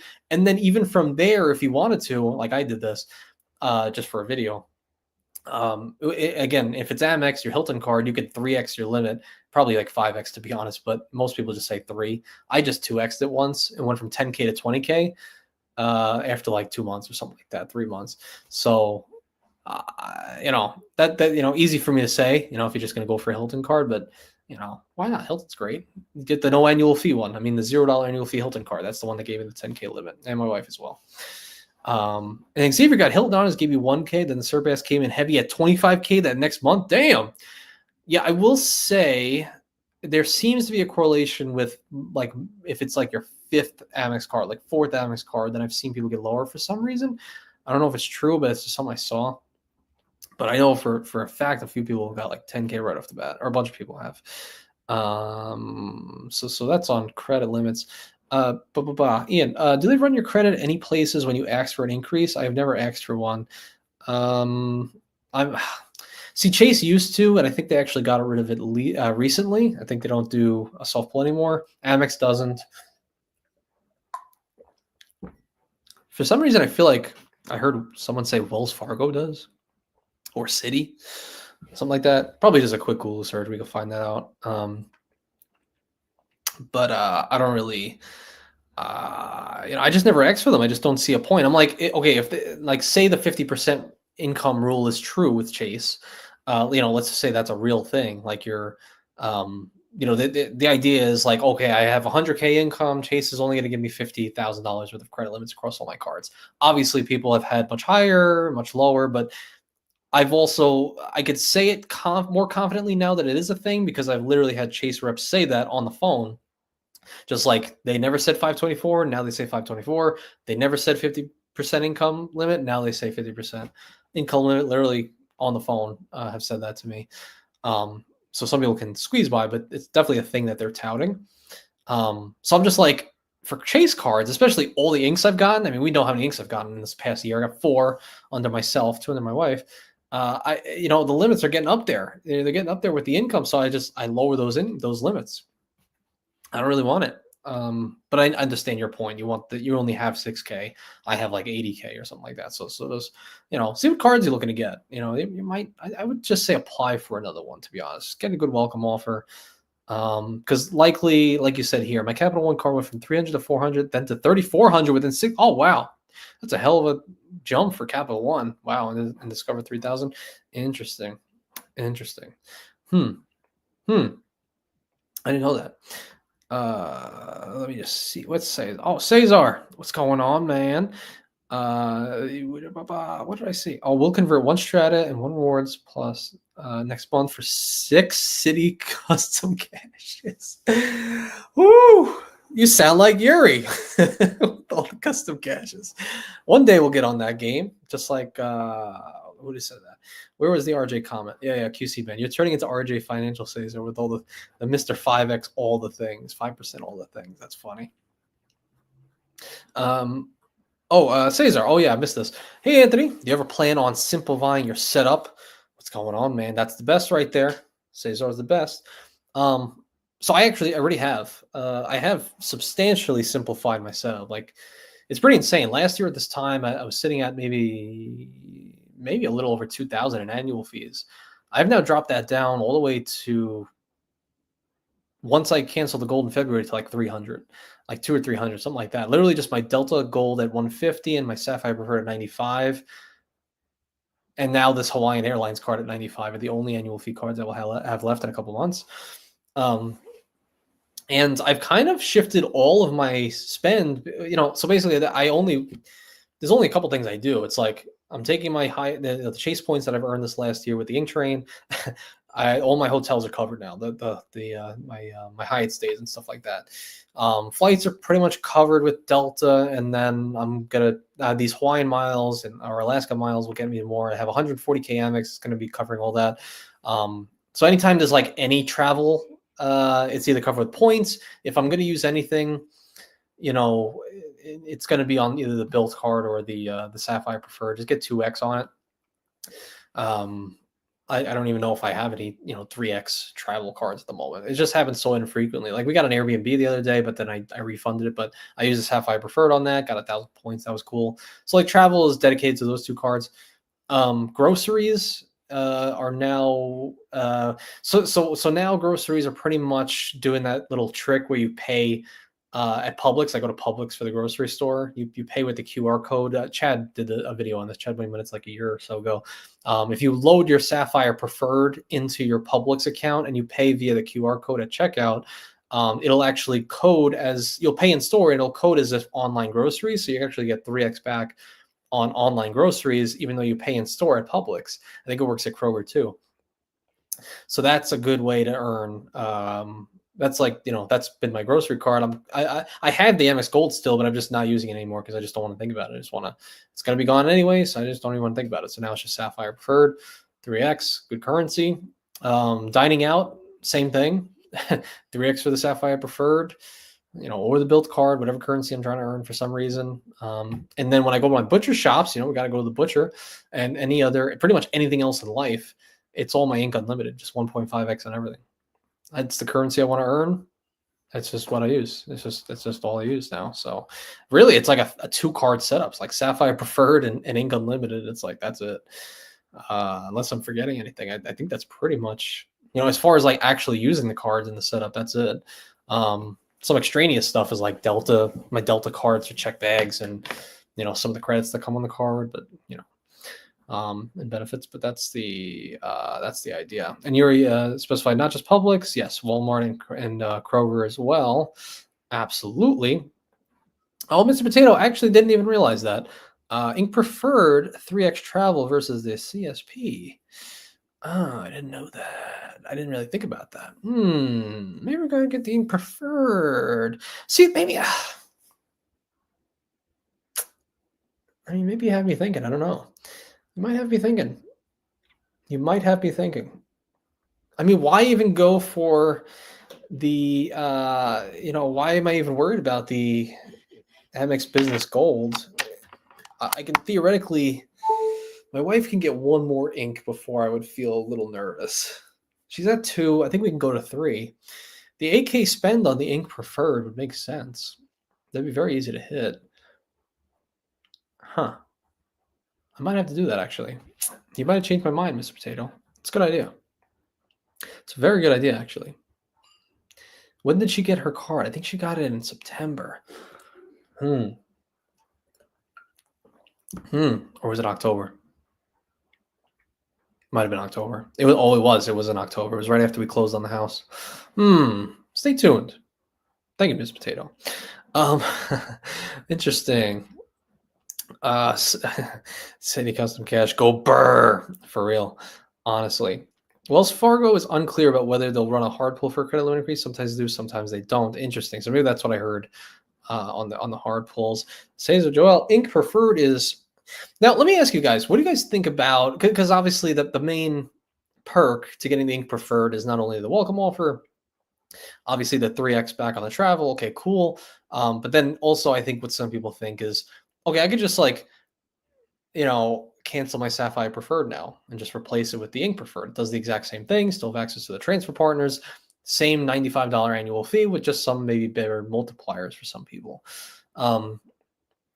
Also consult your CPA, but since it's a business card, theoretically, some have said that you can write off the annual fee on your taxes, $95. So whatever your taxable rate is, maybe it's like 30% self-employed like myself, that would save a cool, 20, like almost $30. So is it really 95? If you can write it off on your taxes, is it effectively 60 something? Not bad. That's funny. Who knows? Yes. Yeah, I know. And Vincent, I don't know. You keep it on the down low. But I know we were talking about that. And I'm thinking about it, but I don't know. Maybe Ink preferred. I don't know. We'll see. CSP has a $50 hotel credit, but CSP has 3x travel. Yeah, I guess it depends. Like, because it depends. Am I gonna actually use that $50 hotel credit? I kind of want to keep it just for that. Although my wife has one too, so I could just keep that. Because I actually plan to do like a $50 hotel every year just to make a video on it. I think it's just funny, and I'll probably try to stay in worse and worse areas, maybe in different states with $50 credit. Like, what can I get with the $50 credit? I know some people say it's supposed to be discounted, but I'm like, how funny is it though to actually book a $50 hotel and then I record there and it's like roach motel? It's scary. So I wanna like keep doing that. It's kind of funny. Although you could always just do Spaith's thing where you theoretically, not saying to do this, I'm just saying theoretically, some people have said you just book a $50 hotel or $100 hotel, who cares, get the credit back, cancel the hotel, you get the money back, and they don't claw back the credit. You didn't hear it from me, but that's what I heard people do. Anyway, any whoosie. Oh, that's another thing. CJ, any whoosies. He likes to say that. Don Kim, great question. What cuts do you get from the butcher? Ribeye, cat, pecan, always good. I'm actually not even familiar with pecan is. So the butcher. So I found that you can replace pretty much everything you go to the grocery store, almost everything at the butcher shop. So we get our eggs, our milk. You can get bacon.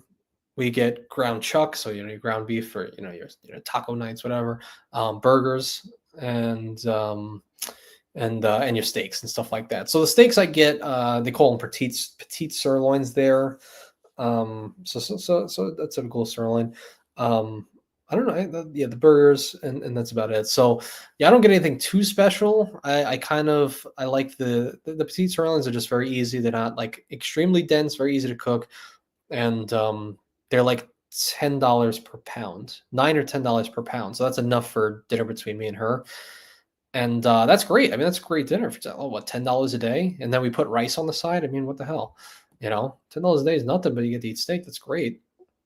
But that's the main thing I get from the butcher, and then from the grocery store, literally we just get like tortillas, and orange juice. Drink a lot of orange juice.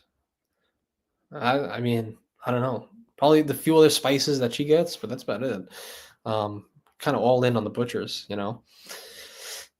And let me see here. Miss Potato, totally get the logic, but I'm sure there's some folks who get value from the $50 credit and DoorDash grocery credits. But if those are meaningless for you, CSP is probably better. Yeah, agreed. Absolutely. Yeah. It's so bad because I really want to take more advantage of these like the credits on there. I did when we moved out initially. We were using some of those like the Instacart credits. Although is that even a thing anymore? The Instacart credits. But yeah, you got like $15 a quarter, and we use that a little bit. So there's ways to offset that annual fee with the Sapphire Preferred that most people don't take advantage of, but yeah, it depends. Oh, you have to spend 100 to get to 50. No, you don't have to spend 100 to get to 50. You yeah, because I bought a a $53 hotel and it came off. Yeah, so that's not I don't think that's a thing. Interesting. Oh, what do we have here? We got Chad's Money Minutes. What up, folks? What's going on, man? How's everything? In fact, Chad, we speak of the devil again. I just mentioned you not so long ago about the whole we were talking about grocery spend and being able to do the online grocery category 3x with the Sapphire Preferred, which is something you were the first person I ever saw talk about that. And I think that's very valuable and still very slept on. Pay with the QR code and stuff like that. But you said that a couple of years ago now. And let me see, Ms. Pato, Freedom Unlimited and Freedom Flex both have 3x dining, so no big deal. Yeah, honestly, true. Even though I don't even have a Freedom Flex or Unlimited yet, she's got that. She's got that. Sweet, I'm happy I could help. Hell yeah. Chad's always finding the little things. 3x on dining you have on so many cards. Hey, you never know. Multiple dining. Look at that. If you want to run only chase in cards, not permanent, then best you'll get is 2x on in cash. Interesting. Yeah, that's true. It's a good point as well. Oh, Zombie Slay, I missed this. What's the highest easily offset annual fee that you pay 4. If the VentureX had a 995 annual fee, but a $900 credit and 100K points, still so exactly the same as now, just more expensive, would you get it? That's actually a pretty interesting thought experiment because, effectively, people would say that it's, the same exact value on paper, right? The same exact value, like, oh, 95 net, and, whatever. But you're right. I mean, the higher the fee, I guess the main thing is like who you're talking to and how scalable is that with their income. It's like if you're making over 100K, you're probably not going to see the difference in the additional $500. But less income, something like that, maybe you'll. I mean, you're still going to feel it. That's $1,000 a year. I mean, what are we talking? The luxury card, sponsored by Sledge. Come on now, pay 985. But it is a good point. And like, how much are you willing to spend just to get that same money back? And again, what are you going to use that credit on? It is, and I guess it's a good, interesting thought experiment because it's like, okay, a $300 travel credit, does that actually encompass some of the travel I want to do? Maybe it covers one hotel, what have you. The $900 credit, okay, that's covering maybe 3 hotels, and that's an actual vacation with the credit every single year. Personally, I don't know. I don't know how I feel about that. For me, in my situation, I would just say the higher the fee, the harder the sell, regardless, almost regardless of the value you get back. Obviously, if you tell me it's $1,000 card, but 1,200, easily usable for restaurant credit. Oh yeah, all day. Why not? That's just easy money. But again, you're gonna have to, book through the portal, and maybe it's overpriced and all these different things. Who really knows? And then you actually have to vacation, then you go there. But obviously, everyone's paying for that when you get there. So I don't know. That's actually interesting. I don't know if I have an opinion on that. Just thinking about it out loud. That's pretty interesting. The most common multiplier. Probably depends how much you hate portals. I'm sure many would be opposed to that 900. Yeah, because that also reminds me. It's like one of the main reasons. Okay, yeah, one of the main reasons I canceled the platinum card is because, well, I really love FHR. I love the $200 credit that I get. I don't use it on the hotel collection because the FHR, I'm trying to like get as little out of pocket as possible. And FHR, you only have to stay one night, hotel collection 2. But with FHR, you can get closer to that 200. But what you soon find out when you get into the world of FHR is that very rarely are you finding a hotel that's 200. Minimum is like 250 to 300. That's like minimum, and you got to be in like smaller cities. So if that's the case, inherently you don't want to lose the credit, so you have to book it, and by booking it, you overspend. Bottom line. But if that credit was like I've said this in the past, I was like, make the platinum card $1,000 annual fee and give me an $800 hotel credit.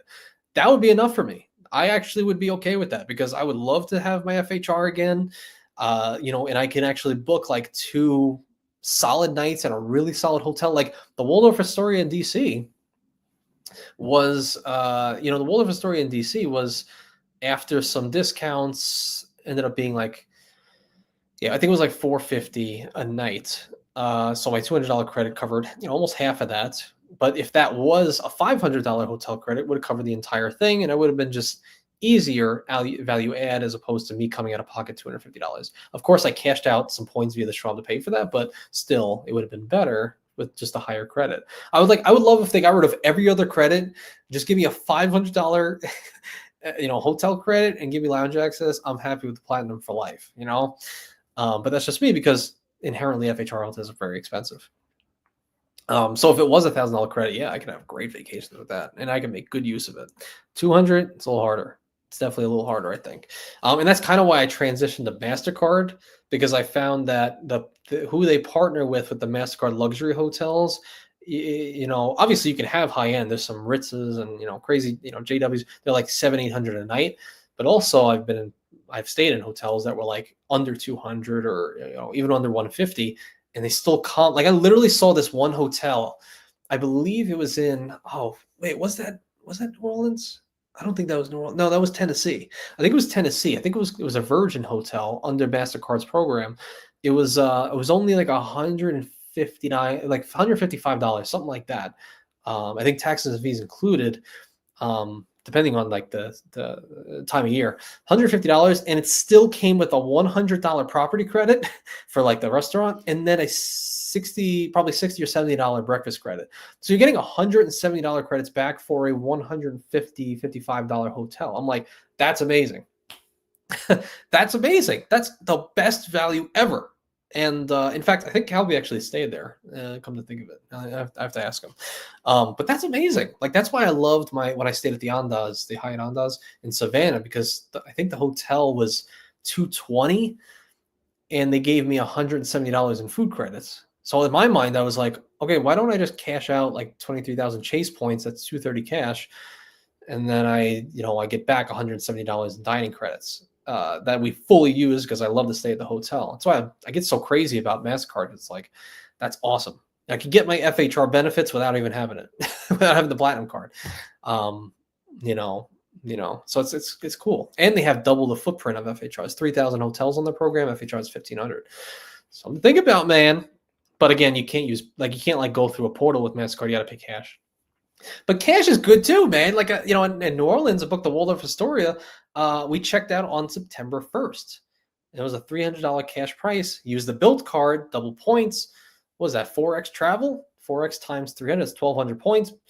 And I got the 1,200 points because it was right before they made that cap of 1,000 on rent day. So like I say, hey, let me get off the soapbox though. Mr. Potato says, in my opinion, the CSP and CSR are emoji. Just that's a bad motion. I shouldn't do that again. Just upgrade / downgrade of Freedom or Ink when you need the transfer partners and call it a day. Actually, not a bad idea. Not a freaking bad idea. That's funny. That's very funny. I mean, like we said, those some people that may do that. It was like, get the $50 hotel credit, get that $50 back, then just downgrade it to the Freedom Unlimited. They won't. I don't think they claw it back. They don't. I mean, from what I heard, they don't. That's easy $50. And then, hopefully it's like within like 30 days, whatever. Downgrade back to the Freedom Unlimited. That's a play. That's a play right there. Mr. Potato, you got some good ideas, man. Some good ideas. And then when you want to take your points and transfer them, just go back up to the CSP. I mean, have we heard of anybody having issues with upgrading and downgrading? I don't think so. What did Chad say? Oh, Chad said, back when I was traveling for work, I would have paid the annual fee for the black card if it wasn't invite only. I would have easily recouped the value back and then some. So I hope you mean the Centurion card, the black card. I hope you don't mean the luxury black card, which has was it like a $600 annual fee? Let me look that up. Let's look up the luxury black card. Let's see here. Wow, it's actually like Black Card LLC. What does it have? Its own thing? Let's see. MasterCard. Look at this. Look at that. $495 annual fee, $195 for each user. Oh man, look at that. Come on, man. 2% value. What does that mean? 2% value for airfare redemptions. 2% 2 cents per point. So 50,000 points, $1,000 ticket. Come on, man. That's powerful. That's even better than the CSR. 1.5x. No, you get 2x on the portal. Wow. And then 1.5 value for cashback redemptions. Oh my goodness gracious. Look at the concierge. You can deliver flowers, all these different things. Crisis management. What is this? When a card member traveling in Japan realizes cash and jewelry were left in the hotel safe, luxury card concierge arranged for valuables to be securely picked up and delivered to him. And then it goes on to say they beat the robber half to death in an alleyway and left him for the Yakuza. Wow, that's crazy. I can't believe they said that. Wow. And look at that. I looked at this the other day with Joe. I was like, they actually do a really good job at marketing themselves. The weight's better than the Amex, Capital One, Chase. Like, well, the weight's better. The cashback redemptions are higher. Like, they literally marketed themselves perfectly. Oh my goodness. $100 airline credit. Can be used on anything, I'm guessing? Yeah. Oh no. Yeah, on airline tickets. Already better than the platinum. Come on. Let's make the case for the black card.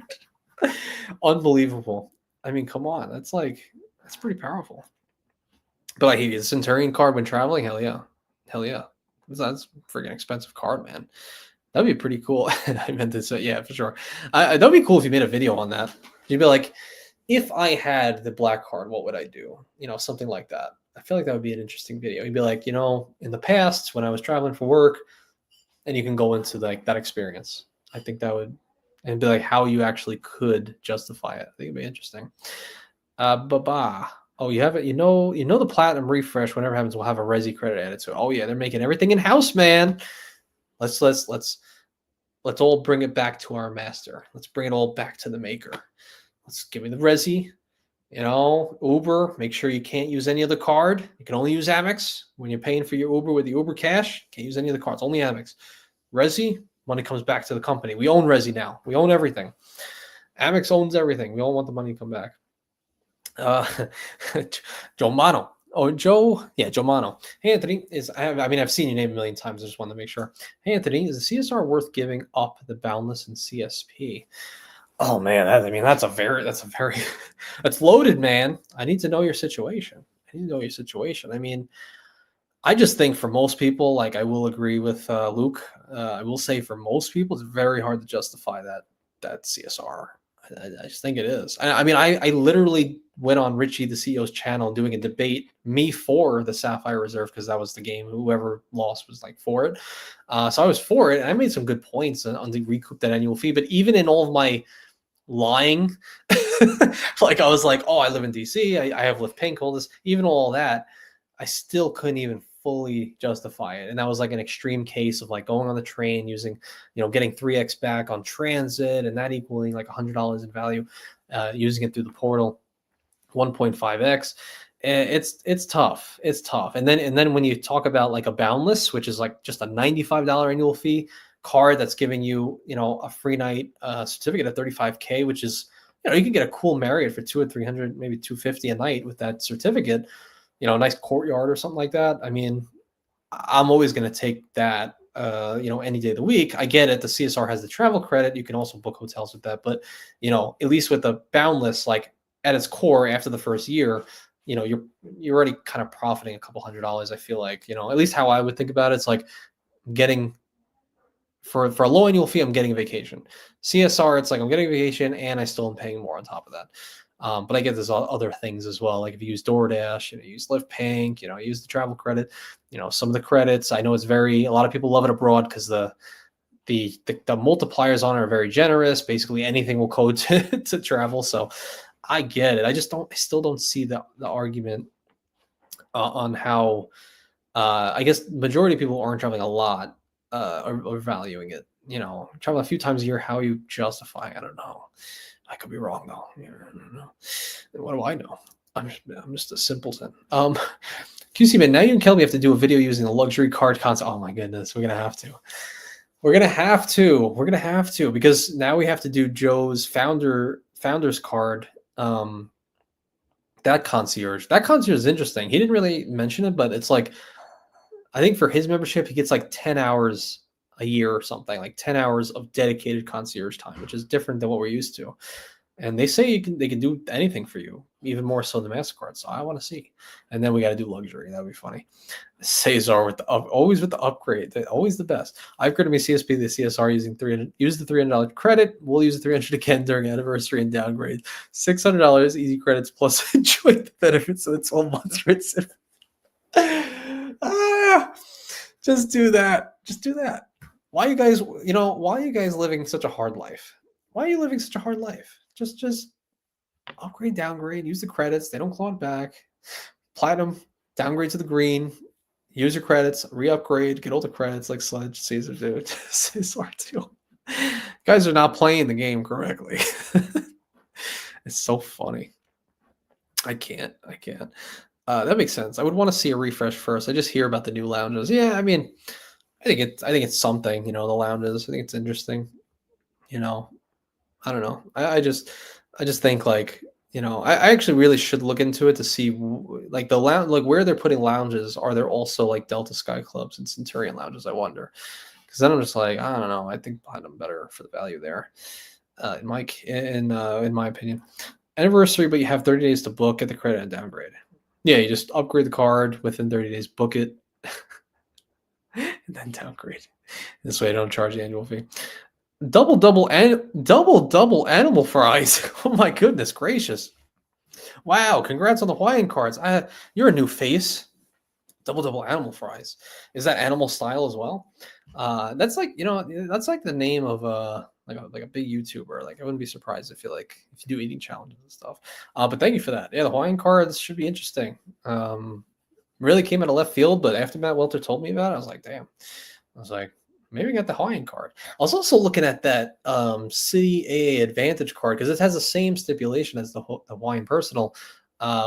One purchase, any purchase doesn't matter, and you get the miles. And of course, people really covet their AA miles. Calby always talks to me. He says people love AA like they love Hyatt. Like the value is similar. For each points, for each point. So, but yeah, it's interesting. Can't wait to actually like do stuff, do stuff with the points.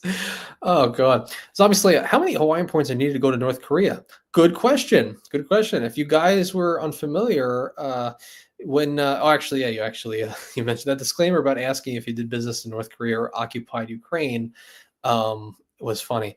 I don't know if you guys saw the video yesterday, but literally, I've never seen this. I actually might have seen it once somewhere. I don't know if it was a credit card application or somewhere else, but on there it was like, "Oh, apply for the Hawaiian Airlines credit card." By the way, do you do business with what were the other countries? I forget the other countries, but it was like something North Korea, Ukraine. It was like Donbass. Yeah, it was like mostly Ukraine regions and then North Korea.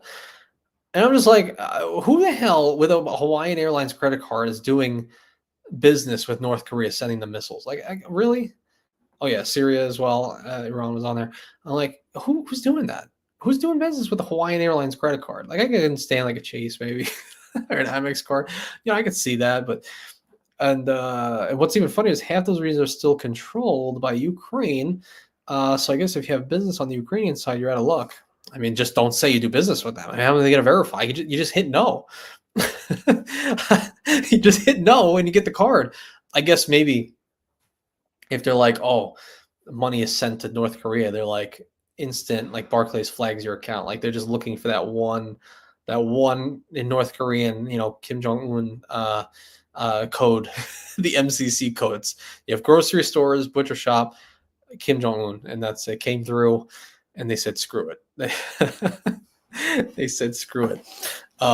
So that's funny. That's very funny. And oh my god, Mike Newland again. Newland, we said you were done, man. I mean, I didn't say you were done, but I said you were done. That's crazy. Listen, you already bought the shirts. You already super chatted crazy enough tonight. Oh my goodness. Wow. Thank you, sir. One for the road. So if you're leaving, take care, Mike. I really appreciate everything you did today. Thank you, sir. Really. That means everything. But he said, run for the road. Love the shirts. Miss the lamps. I'm sorry. Well, listen, we got the one lamp. Is that enough? That's not true. We have another lamp. There's another lamp. There you go, Mike. See that? There's another lamp. And there's my Wi-Fi box down there. Dowsing up and down, baby. So we have two lamps. We got a TV. I have a nightlight over there. So I have the lamps are here. Not those lamps, but the lamps are here. So, but again, no, seriously, thank you, Mike. Appreciate you, sir. And if you are leaving, salute to you. Until next time, for sure. What's the points of multipliers on nukes? That's a good question. Actually, that might be the first time anyone's ever asked that question, oddly enough. That might be the first time that was spoken into existence. Points multipliers on nukes. I wonder what that code is. Just like warfare. I don't know. I wonder what card would actually give you money back on nukes. I mean, more than likely, it's probably like the USAA or Navy Federal card, right? I mean, more than likely, like that really cool, like Bald Eagle USAA secured card. Like, it wouldn't be funny if it was like a secured card, like you have to put down a deposit and then you buy a nuke, you get like 5x through the portal. You actually get it through the portal. You buy the nukes, right? You get the code, you get the codes, and then you go on the portal, and then you can shoot the nukes out. That's great. This is bad. This stream, how do we always divulge into this? We always end up into some sort of like war, debauchery, hotels, stuff, like crazy stuff. So I don't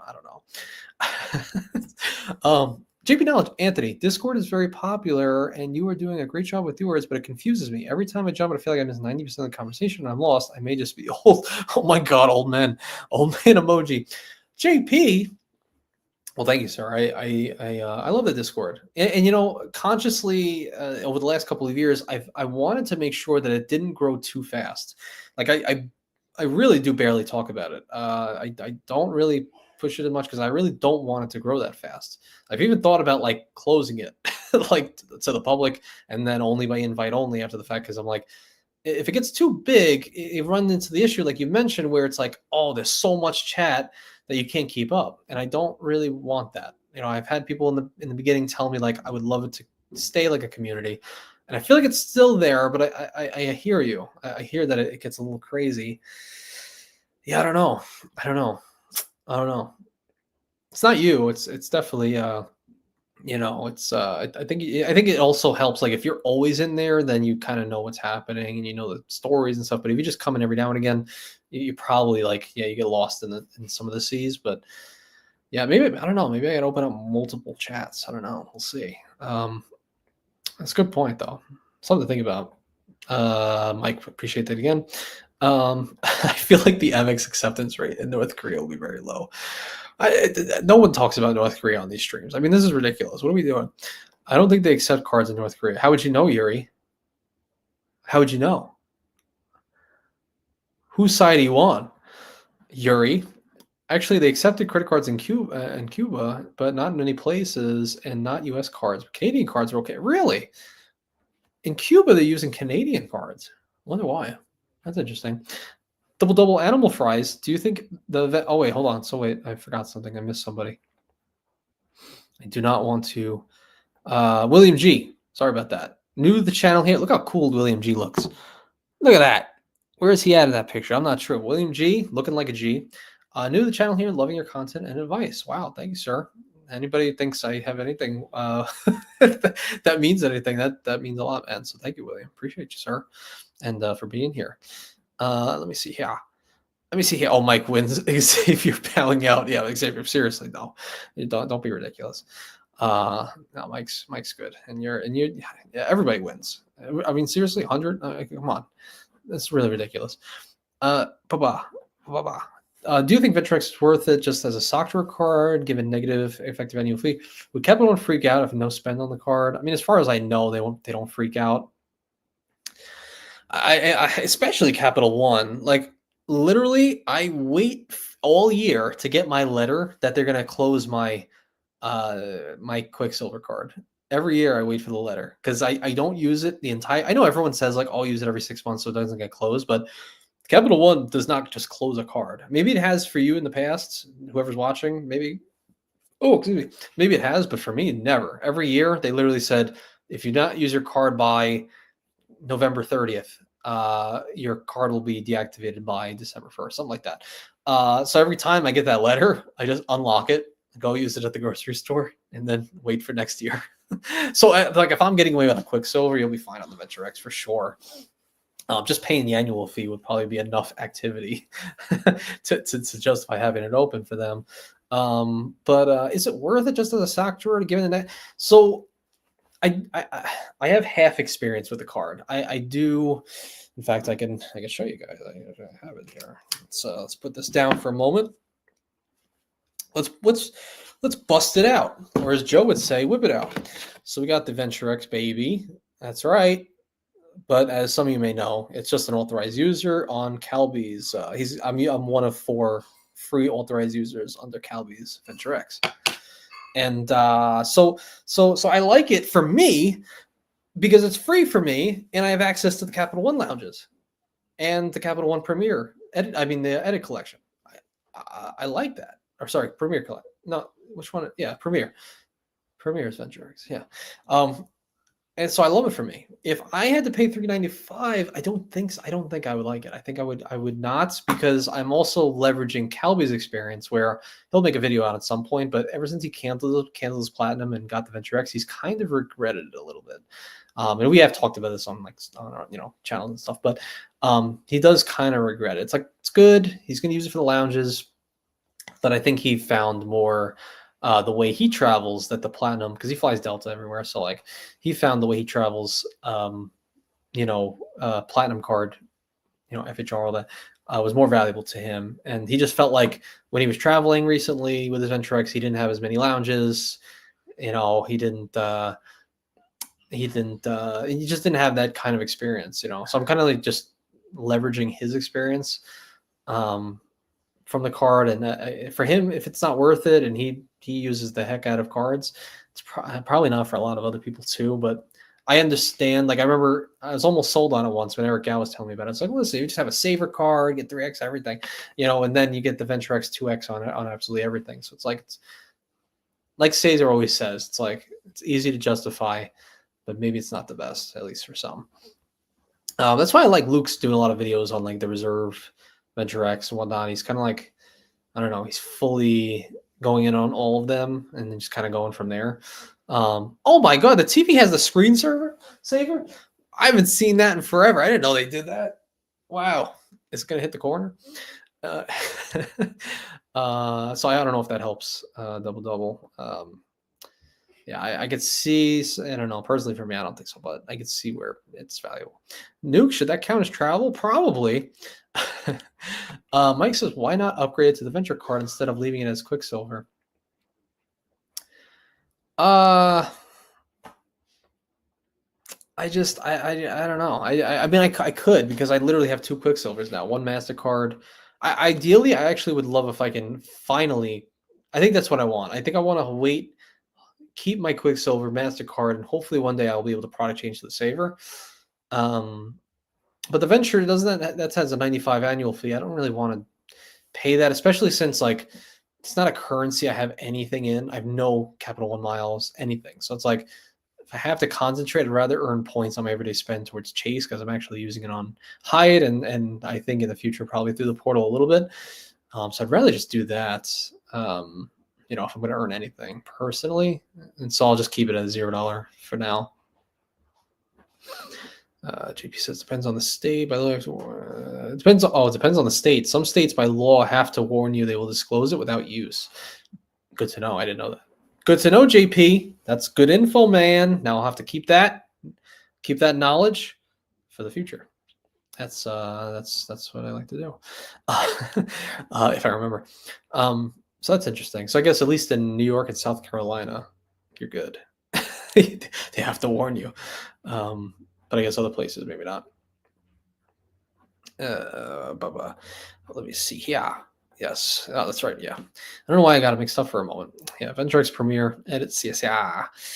If you travel to where the lounges are, it is worth it. Like for Josh Gable. Oh, yeah. He's always flying out of IED and whatnot. He's always going to Capital One lounges in DC.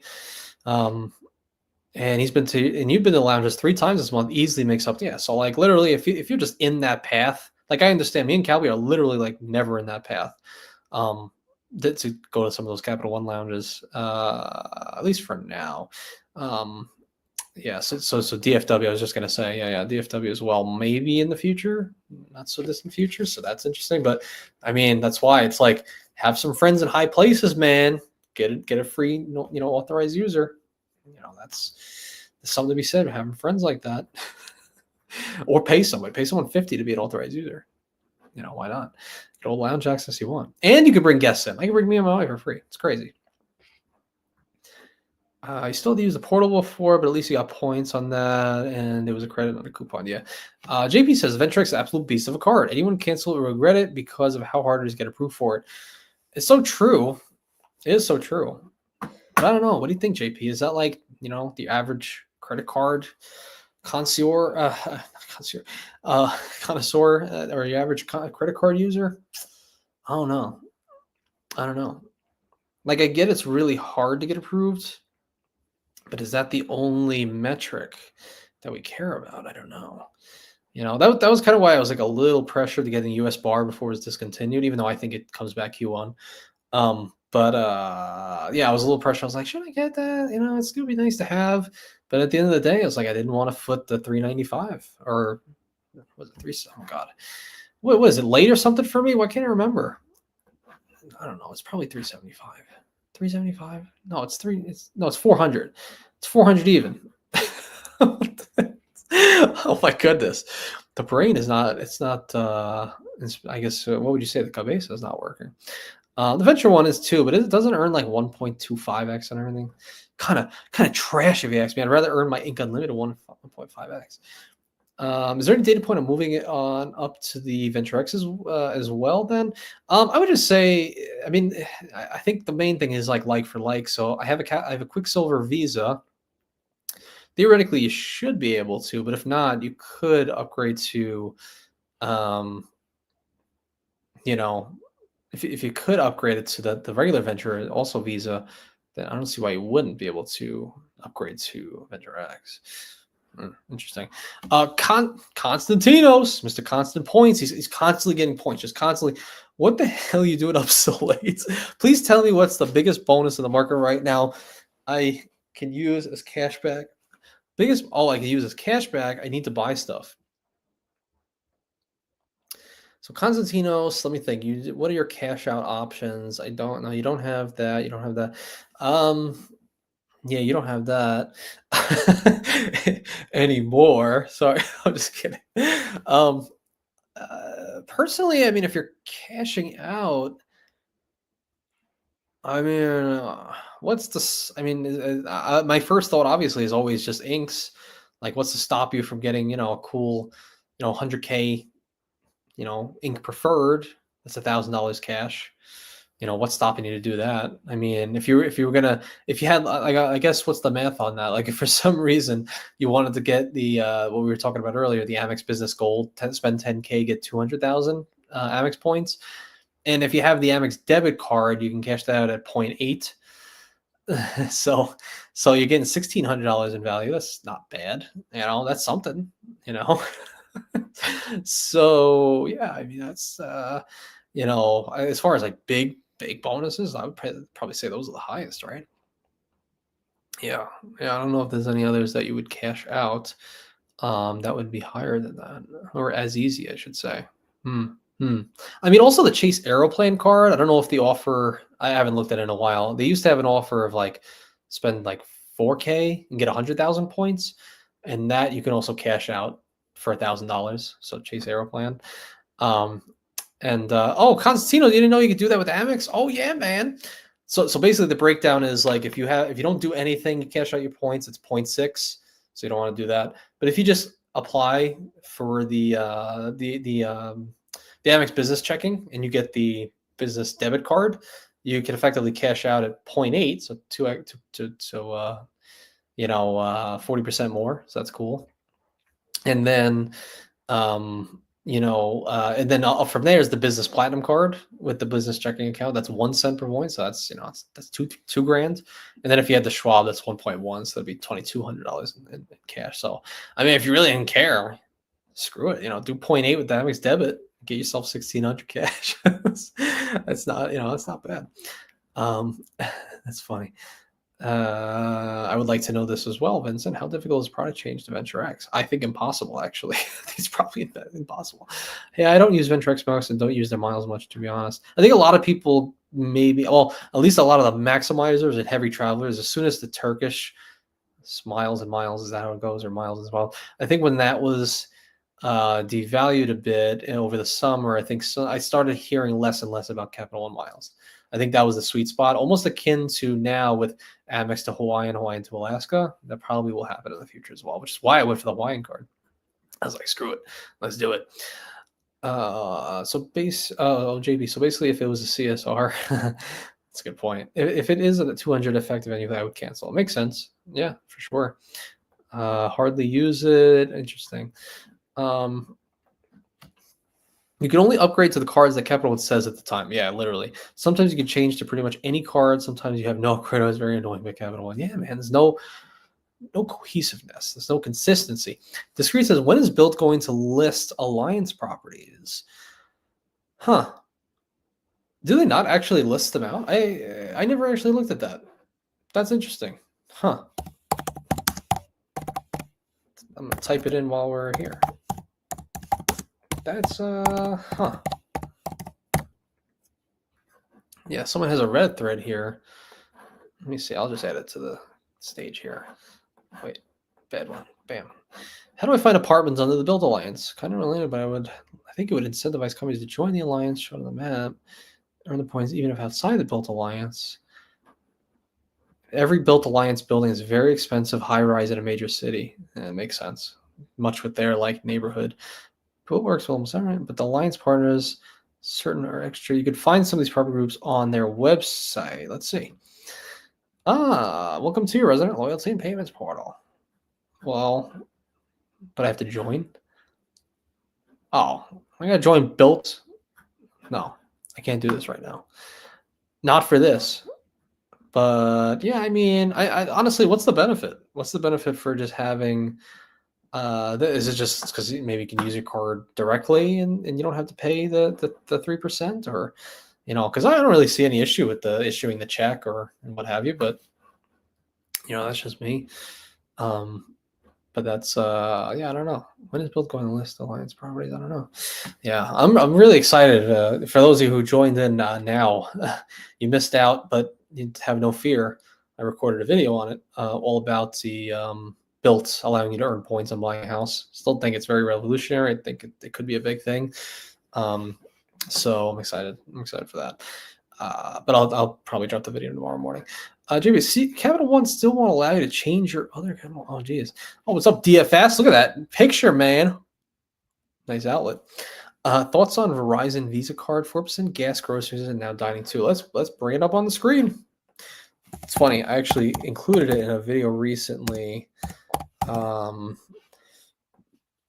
The only thing I heard, correct me if I'm wrong, but I heard that it has to be used towards Verizon purchases, like all the cash back that you earn. And am I wrong in assuming that? Because I heard that somewhere. Let me see. I included it very briefly, and I meant to do a little extra stuff on it.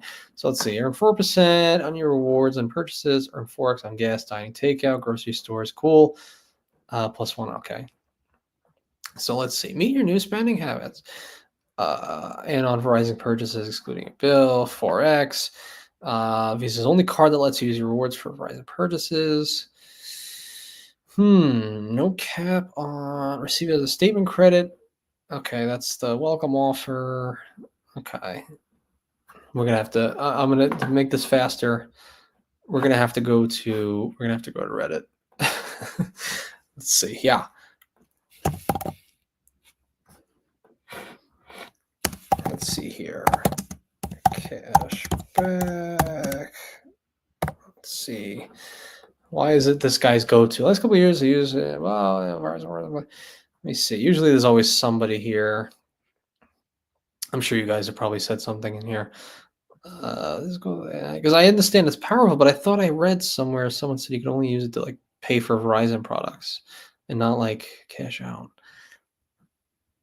Huh. Way to get all paid this all the cheaper plans. On the card. What really used to make the Verizon card worth it was the Verizon knowledge you can claim. Huh. I don't really hear anything. Dink. Freaking term. Let me see. You guys probably have an answer. You guys don't have an answer for this. Wow. Am I just like, am I making things up?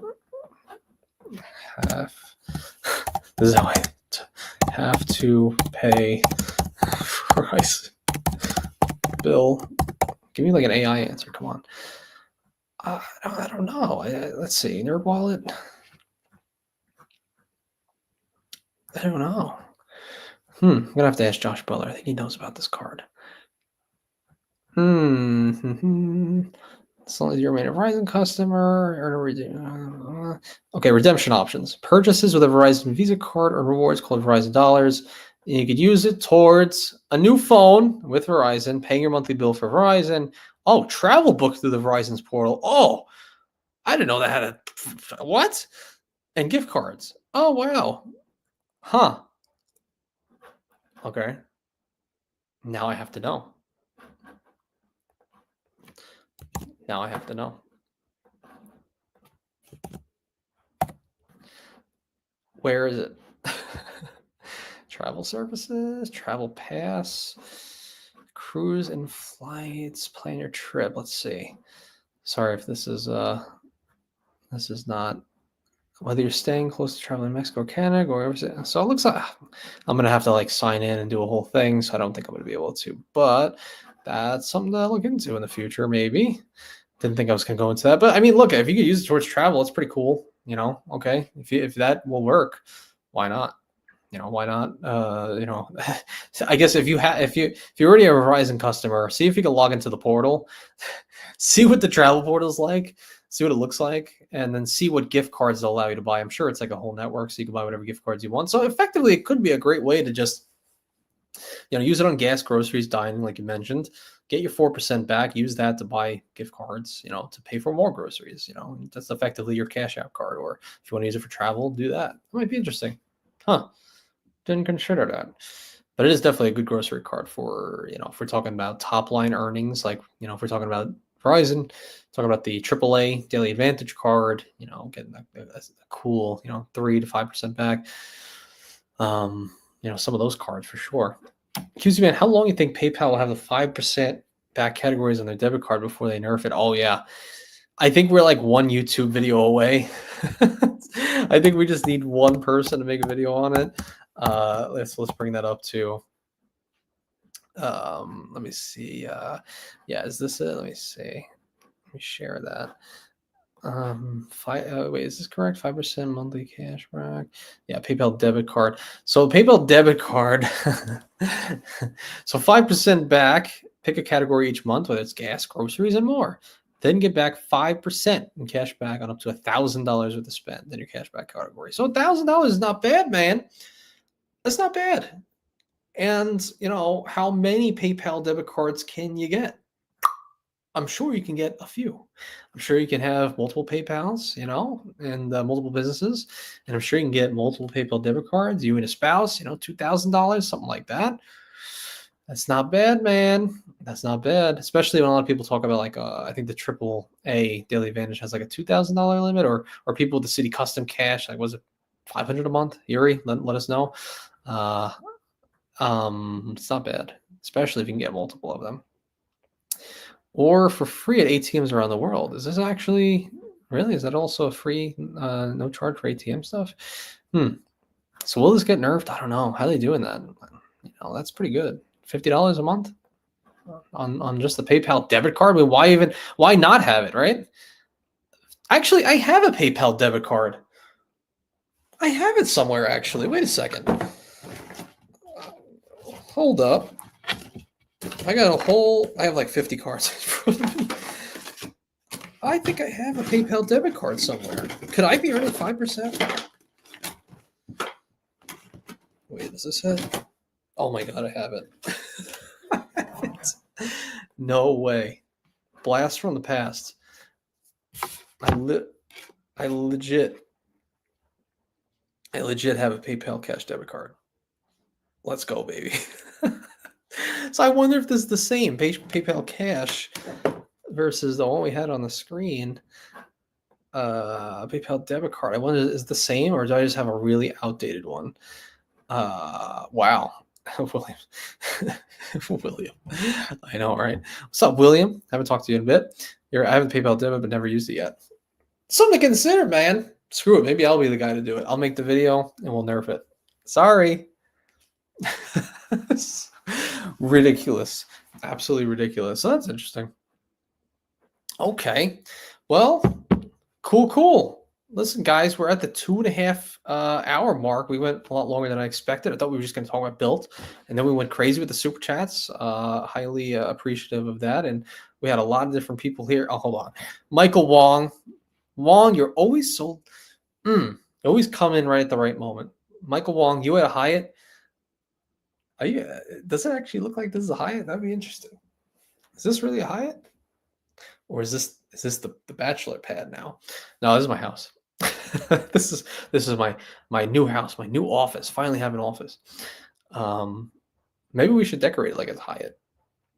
That actually kind of does. Yeah. Now that I look at it, like just the TV just sitting there, just the TV there.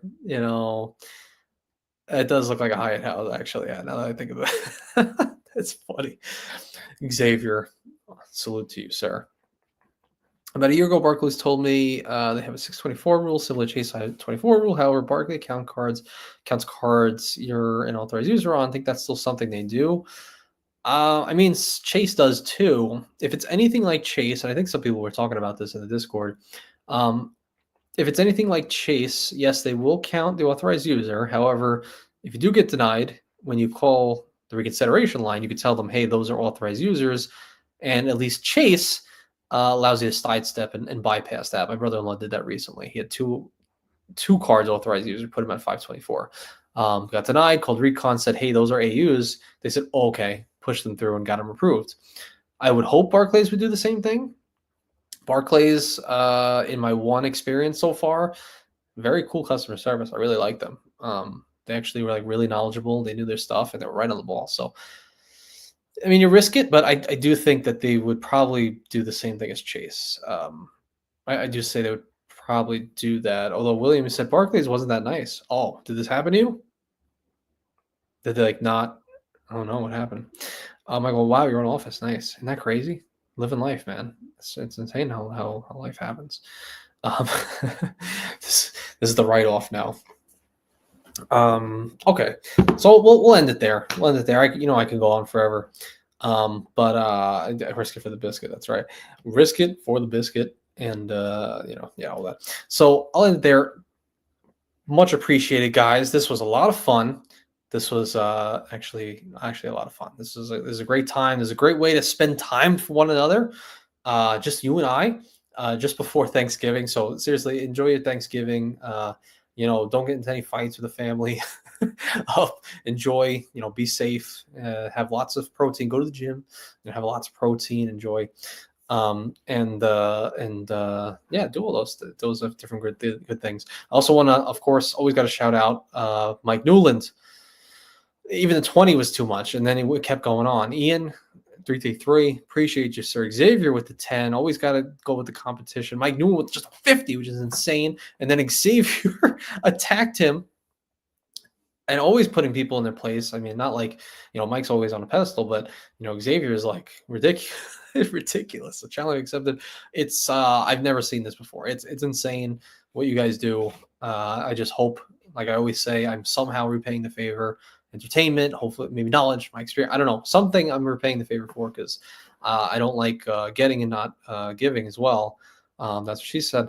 But I appreciate you guys. Ian again, Juan as well for the impressions. We did impressions tonight. That was good. Probably got canceled. And Mike Newland won for the road. Seriously, so friggin' appreciated, everybody. As Joe would say, from the bottom of my heart. But no, seriously, thank you guys. Enjoy, be safe, and enjoy your Thanksgivings. And I think I'll see you on the weekend, something like that. So enjoy, be safe. See you guys in the Discord. All right. Take care, everybody. Bye-bye.